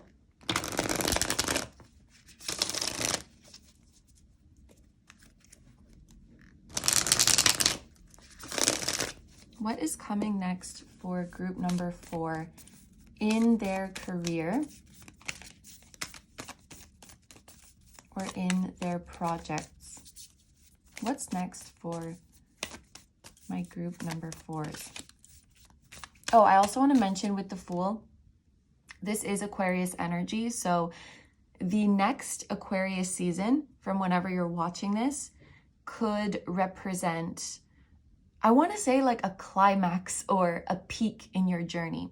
So that would be late January to late February. And also, now that I think about it, the Fool is related to the planet of Uranus. So it gives the feeling of sudden change. For some reason, Uranus gives me the feeling of timeline jumping, because I just feel like you're shifting out of an energy where there maybe was quite a bit of challenges and resistance, and you needed a lot of power just to traverse a short distance. Oh, there's a car honking outside, so that's confirmation. The new energy that you're shifting into, it's like air hockey. Like how the puck, you only have to hit it very gently and it just whoosh, because there's no friction, there's no resistance. Things will be accelerating and you can do more with less effort.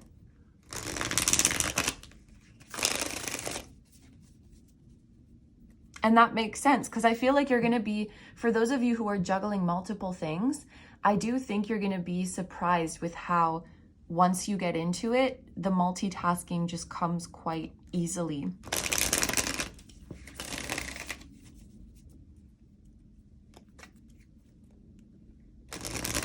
I also hear, it's like your spiritual team saying, oh, come on, you didn't think we forgot about you, or like you didn't think we would go through all that to not give you everything you desire.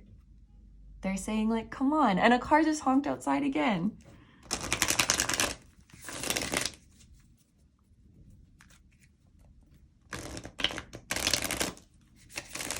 What is next for my group number 4s? Okay, so we have, oh, that's so cool. So it's the Hierophant and the High Priestess, but this deck is in French. So it's like le pape et la papesse. They're like, it feels like they go together. That's so cool. So partnership, maybe? Significant partnership coming in for you. And it's very cool too that there's like a masculine being and a feminine being, but they are very much a pair. So, and they're both major arcana, which I feel like is quite significant. So there could be a very important partnership coming in for you with regards to your career or your creative journey. This could also be 2 elements of you, like your masculine energy and your feminine energy coming together. And, you know, both of these are spiritually advanced beings. But just looking at the imagery, the High Priestess is reading books, right? But the Hierophant looks more like they are just channeling something from the cosmos. So if these are 2 aspects of you, I feel like in your work, you are benefiting both from your academic gifts or like the knowledge that you have gained through 3D ways, if that makes sense. Like your education and your practice, but you're also benefiting from wisdom that you channel. And so this feels like, yeah, it makes sense because this is, okay, we have, I feel like they're kind of flipped, but we have Taurus energy here, which is like the pragmatic, down-to-earth, practical energy. And then we have water energy here, which is more mystical and more intuitive. But it's kind of cool that they're coming out opposite. It's like this beautiful fusion of practical experience and practical knowledge helping you in your journey, but then also something that you cannot really place. Like, I don't know how I got this gift. I don't know how I got this knowledge. It just came to me. I just felt it. I just channeled it. And you have both. That's what will make you successful. And that's also what will make you, I'm hearing that will make you stand out from the rest. So in this next part of your journey, you are setting yourself apart from the rest in your own unique way. I actually really do think that this is representing 2 different aspects of you that are coming together to bring your ultimate success. However, it's also very likely that there's a significant partnership coming your way. This could even be like divine counterpart energy for those of you who are manifesting that. Or confirmation that you have found your divine counterpart.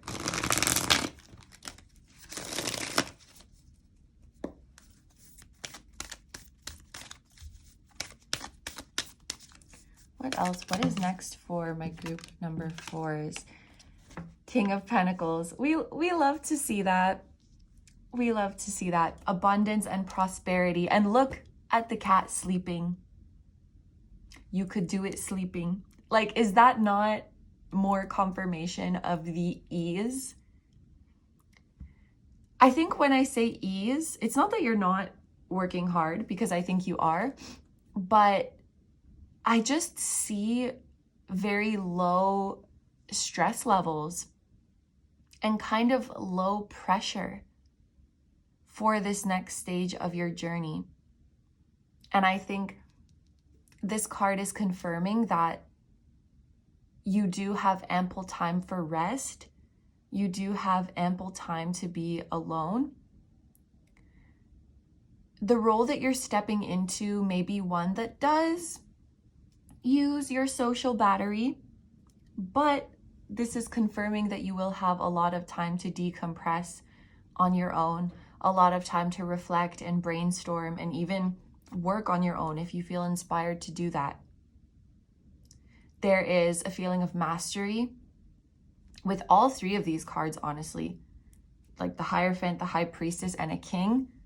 Very strong feelings of mastery and of victory as well, and like coming out on top. I also think with all of these cushions, there could be a message of you living a cushier lifestyle. So in the material sense, having everything you need and having everything you want as well. The King of Pentacles can also indicate being able to take really good care of your family, your loved ones, even building long-term generational wealth. The King of Pentacles is long-term wealth. He's definitely not an easy come, easy go energy.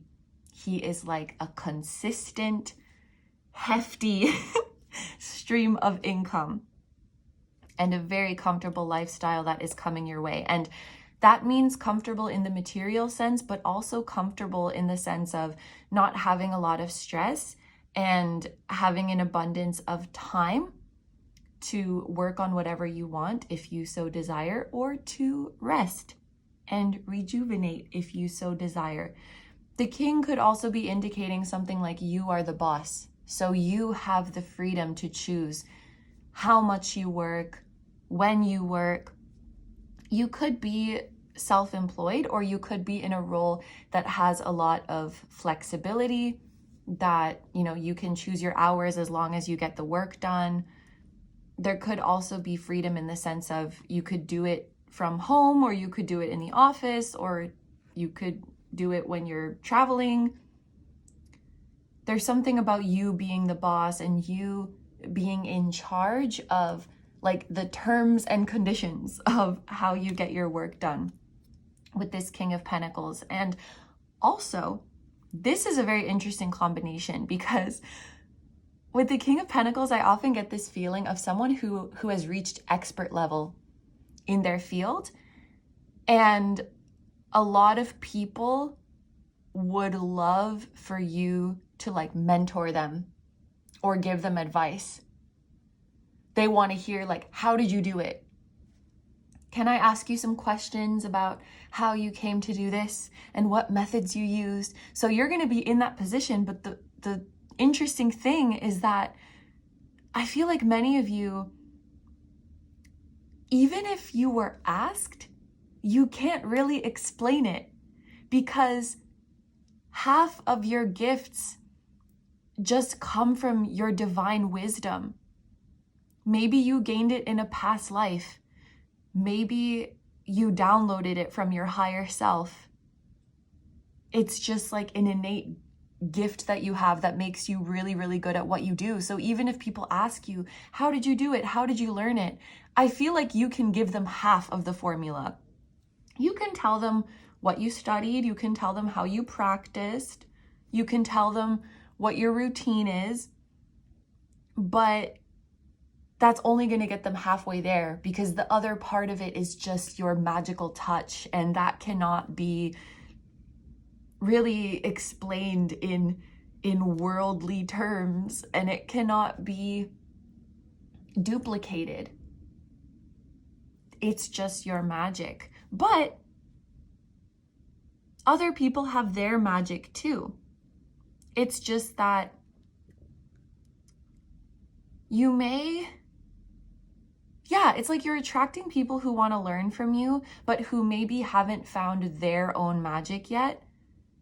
And so they're just looking to do it exactly like you, even though they didn't come here to do it exactly like you. They came here to do it in their own unique way. So with that being said, because I know you have a generous spirit with this King of Pentacles and you want to help as much as you can, please don't feel guilty of like, I wish I could have helped that person more. I wish I could have explained better how I did it and what my journey was like. I feel like I didn't give them a lot. I feel like I didn't. It's because you weren't meant to give them everything. Half of it, the practical advice, maybe you were meant to give them, but the other half, they're meant to discover on their own. You can't give someone else their own magic. They have to find it on their own. So yeah, it's like you have this beautiful spirit that wants to help and serve and give people, like you don't want to gatekeep, you want to give people all of the information that will help them. But I think you have to recognize that you can't give them everything. And even if you could tell them exactly how to do it like you, that wouldn't really be serving them because they're meant to find their own way.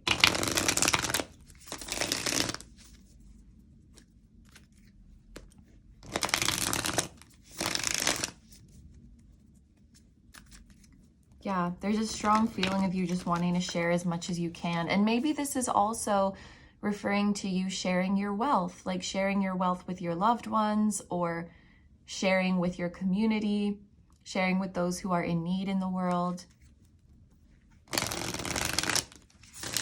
You're very generous in that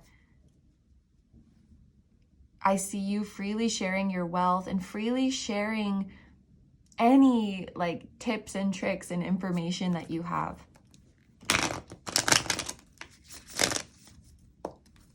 So let's get some advice about what you can do for your next steps.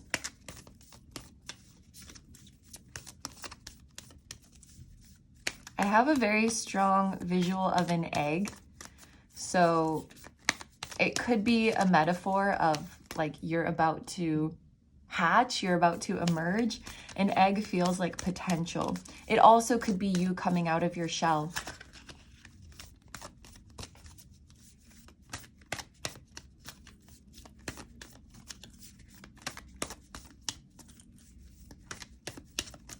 You will know, I'm hearing you will know when it's time to come out of your shell. Not too soon, not too late.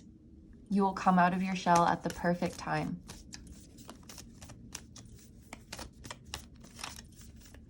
Advice for my group number 4s in moving forward on this journey. We have the 8 of Cups and the 5 of Wands. Okay, so with the 8 of Cups, I would say that there is something that you're gonna want to walk away from, or something you're gonna want to end, or something you're gonna want to say no to.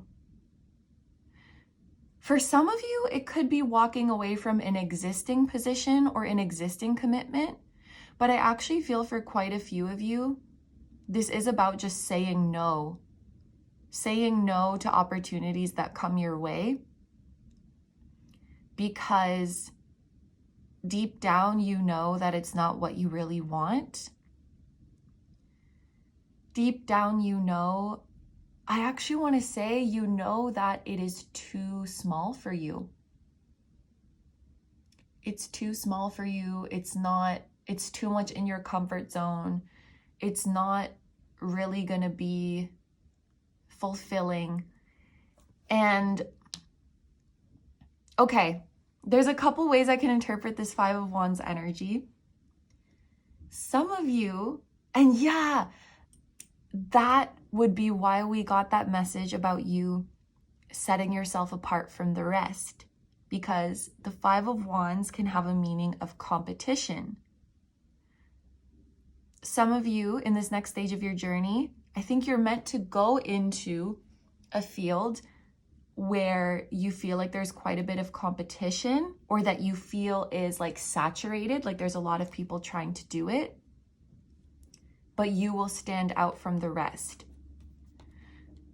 Okay, I'm going to give two interpretations, so please claim one or both if you resonate with both.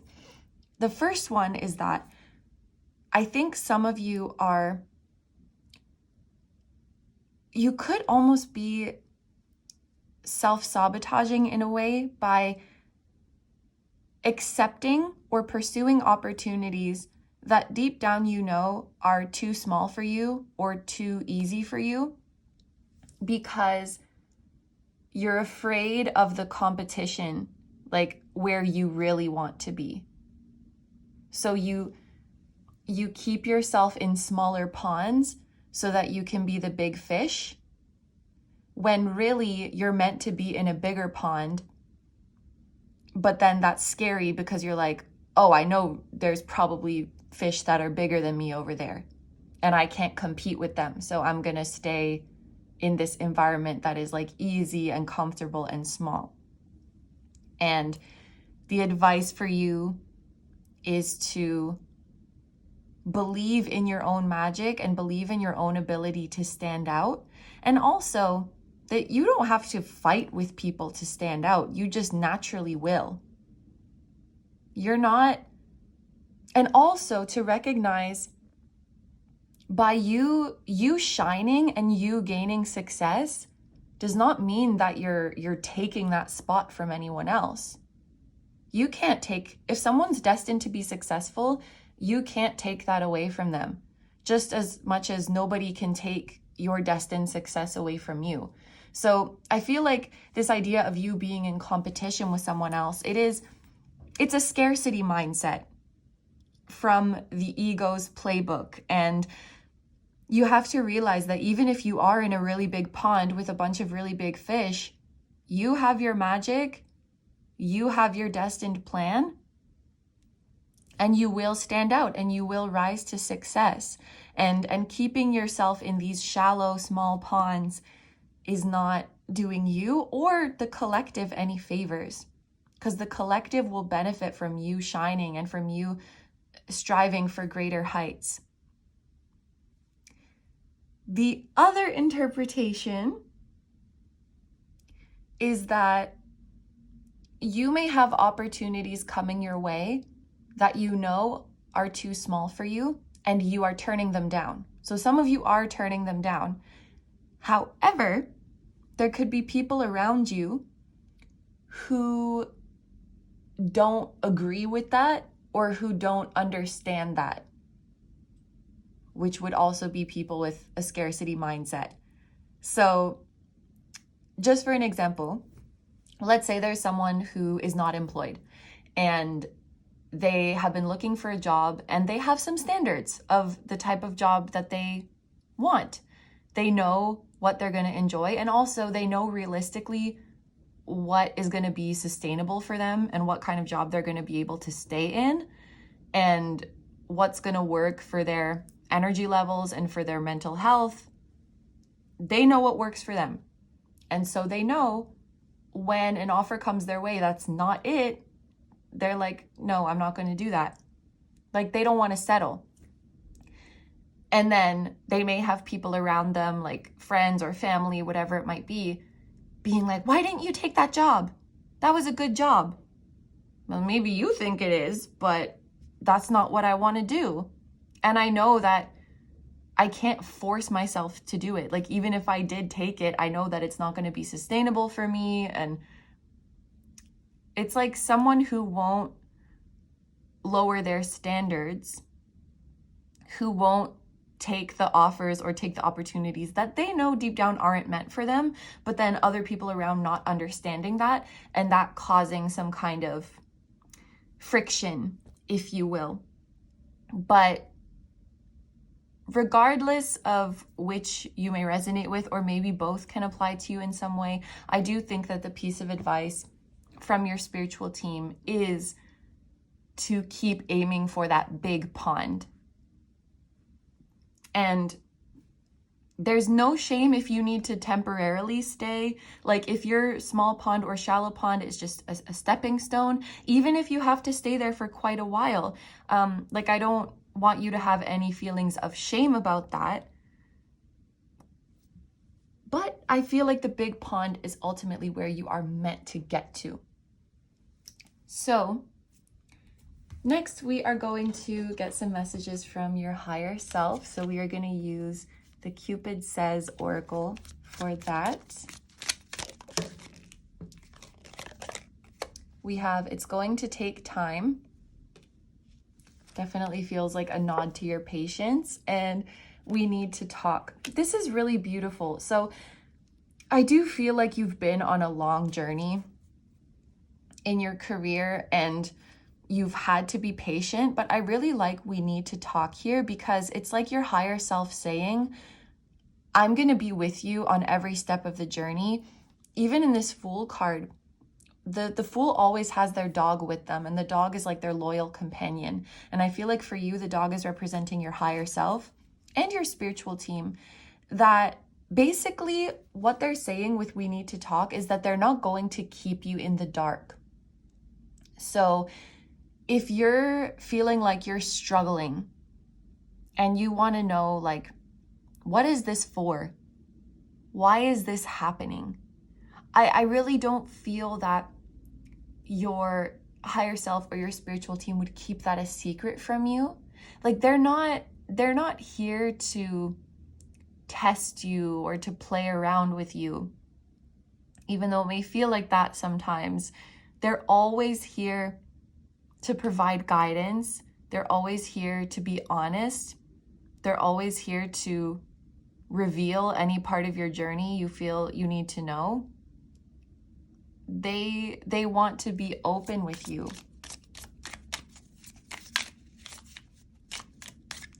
You know, I see sometimes you might feel like this is taking a long time, or feel like there's a delay. And if you ask what's going on or why is this happening, it's not like they're going to be like, you'll see, or like seen at 3:30 p.m. They're going to tell you. They're going to give you the guidance you need. And maybe this is even your higher self and your spiritual team expressing a desire to talk to you more, and to keep you in the loop of your own journey, because you deserve to know about your own journey.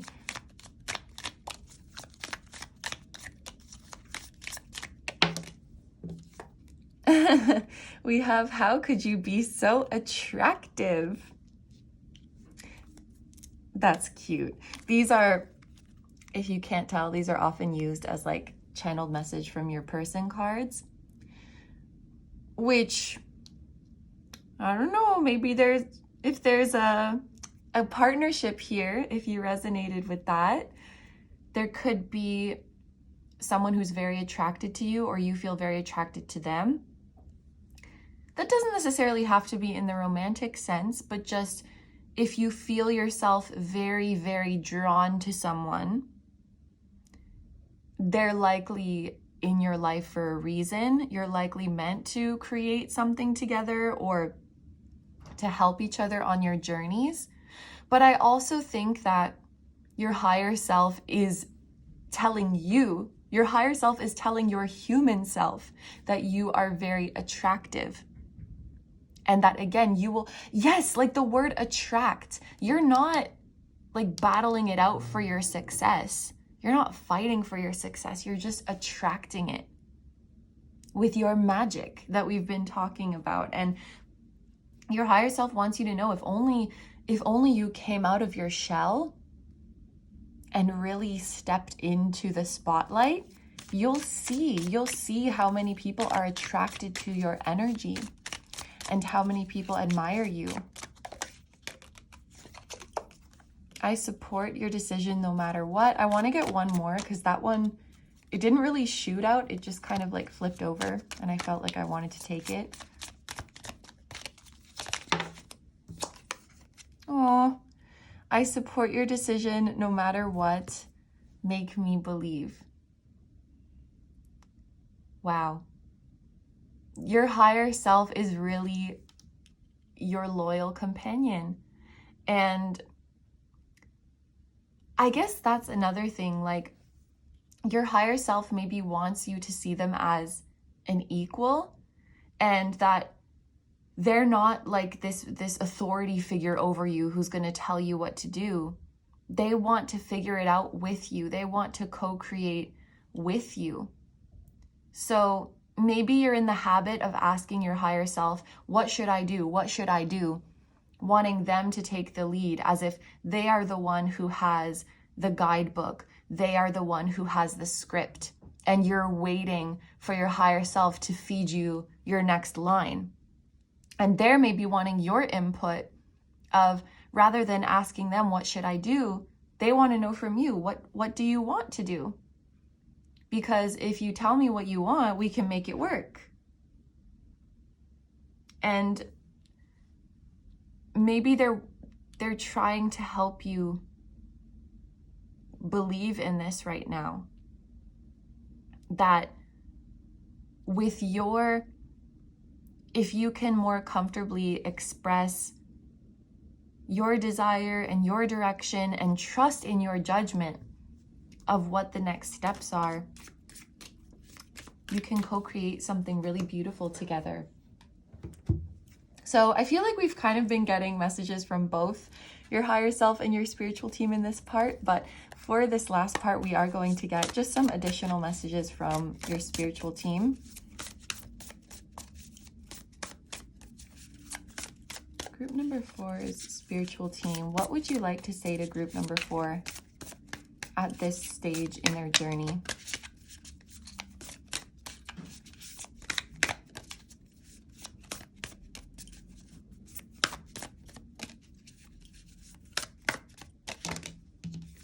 Two coming out at the same time again, and they're the same color. We have fear. What are you so afraid of? Unpack it for a moment and set it free, or use it. And we have uncertainty. Fear and uncertainty. Doubt and fear have their uses, but they cloud the view. Be careful of how much you allow in and its hold over you. It feels like some of you are dealing with fear of going bigger. For example, a fear of going into the bigger pond, a fear of really putting yourself out there in a vulnerable way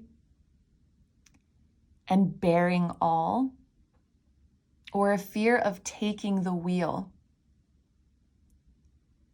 Because if the universe has the wheel, or if someone else has the wheel, then it's not your fault if something goes wrong. And also, it's not your fault if something goes wrong if you do have the wheel, but your ego may be seeing it that way.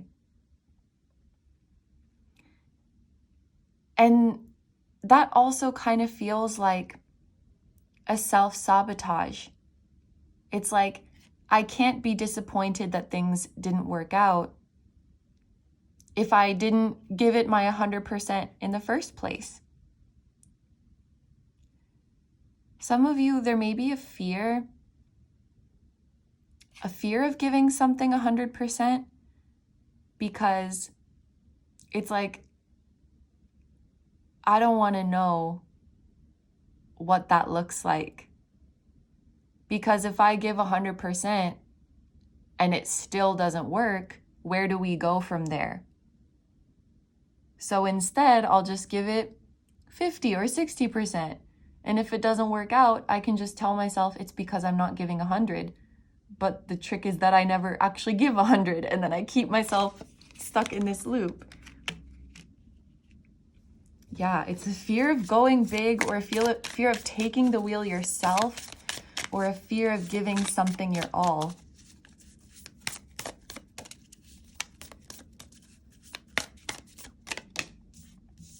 We also have recognition. Acclaim, the pat on the shoulder, and the shiny things are significant, but they don't affect the truth of your work. You are not defined by these. You create because you are a creative. So recognition, which I do think you will receive, is always a lovely icing on the cake, but it is not the entire cake itself. So I do think there's a piece of advice from your spiritual team of whatever you are pursuing or whatever you are creating, to just check in with yourself and make sure that, and it's okay to want recognition, I think everyone does, but for that desire of recognition to not be the place from which you are moving. You know, there's a difference between I made this thing and I love it, and if it gets recognition, that will be awesome, versus I made this thing because I want recognition. And this could be recognition from the public, from your peers, it could be from your parents, it could be from your significant other. I'm saying this for myself because I feel like when I get messages of recognition in a reading, I tend to assume it's like recognition from the public, but it can be on an interpersonal level as well. It could be like, I'm pursuing this career because I want my parents to recognize my efforts, or I want them to be proud of me, or I want my husband to see that I can do it. You know, it can even be on an individual level like that. And if people love what you do and praise and appreciate what you do, that is a beautiful thing. Like, receiving praise and external validation is a beautiful thing for humans. It makes us feel connected. It makes us feel accepted. But we can really lose sight of ourself. We can abandon ourselves if we center recognition in what we're doing. I'm not super worried about this group, because with the Hierophant, with the King of Pentacles, it does seem like you are a grounded and down-to-earth person, and you know who you are, and you know what you stand for, and you know what you want to create. I wonder if some of you, as you rise to your success and you get a taste of that recognition and adoration, could be a little bit intoxicating. I don't know, but I think this is more of a confirmation from your spiritual team, like, oh, you know what it could be? Like, for those of you who have you've been really sticking to your authenticity, and sometimes you feel like that's not working, you might feel that temptation sometimes of like, I have been staying true to myself and that's not really working. So like, maybe I should make something just for recognition. Maybe I should be playing that game, because that's often what is encouraged. So this could be your spiritual team telling you to like stick to what you know is right for you and stick to your unique vision, and to not be tempted to go that route of like playing the game of competing for people's attention and competing for people's recognition. You don't have to do that. Okay, so, oh, at the bottom of the deck we have Compass. It's like sticking to your inner compass, sticking to your inner guidance. Beautiful. Into the unknown, but you are never really lost. Be nimble, curious, and flexible. Trust. Not everything, this is literally your magic. Not everything has to be understood, only experienced. It's like you don't even understand why you're so gifted, or where you get your special sauce from, but you have it and it flows through you. You may not be able to explain it or put it into words, but you just know that you got it. You got that mojo. It doesn't have to be understood. It just has to be experienced. Yeah, and it will be experienced. You could do something that's really deeply moving to people, you know, like give people goosebumps, bring tears to people's eyes. yeah, I think those are all the messages for my group number 4s. So I'm going to end your reading here. Thank you so much for letting me do this reading for you. I hope you have a wonderful day or night whenever you're watching, and I wish you all the best. And thank you so much to Tarot Stack once again for collaborating with me and for providing these lovely decks and for helping them get out there into the world. And thank you so much to the creators of these decks. It's always a pleasure to use them, and I loved using them together. I'm going to have all 3 of these decks linked down below if you wanted to check out any of them. If there's one in particular that's calling to you, you can look at all of the cards in the deck on Tarot Stack's website. And for any of these decks that are published by Tarot Stack, you can get a 10% off discount using the code KINO. Thank you so much once again for letting me do this reading for you. Please take good care of yourself, stay healthy. Don't forget to like, comment, and subscribe if you feel like doing that. If you enjoy my content and you'd like to find me elsewhere, I'm going to have linked down below my tarot reading Instagram, my personal Instagram, my Patreon, where you can watch tons of timeless, exclusive pick-a-card readings just like this one. This topic was, in fact, a very popular suggestion over on Patreon, but we ended up doing it here. So if you'd like to leave suggestions or just watch the exclusive content, we have a lovely community over there. I am also going to link my music channel, which includes the intro song of this video that is an original song.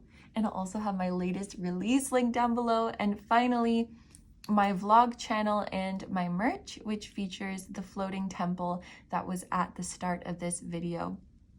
Thank you guys so much for supporting me, my channel, and anything I do. I really, really appreciate having you here, and I'm sending so much love to you, to anyone who appeared in this reading directly or indirectly.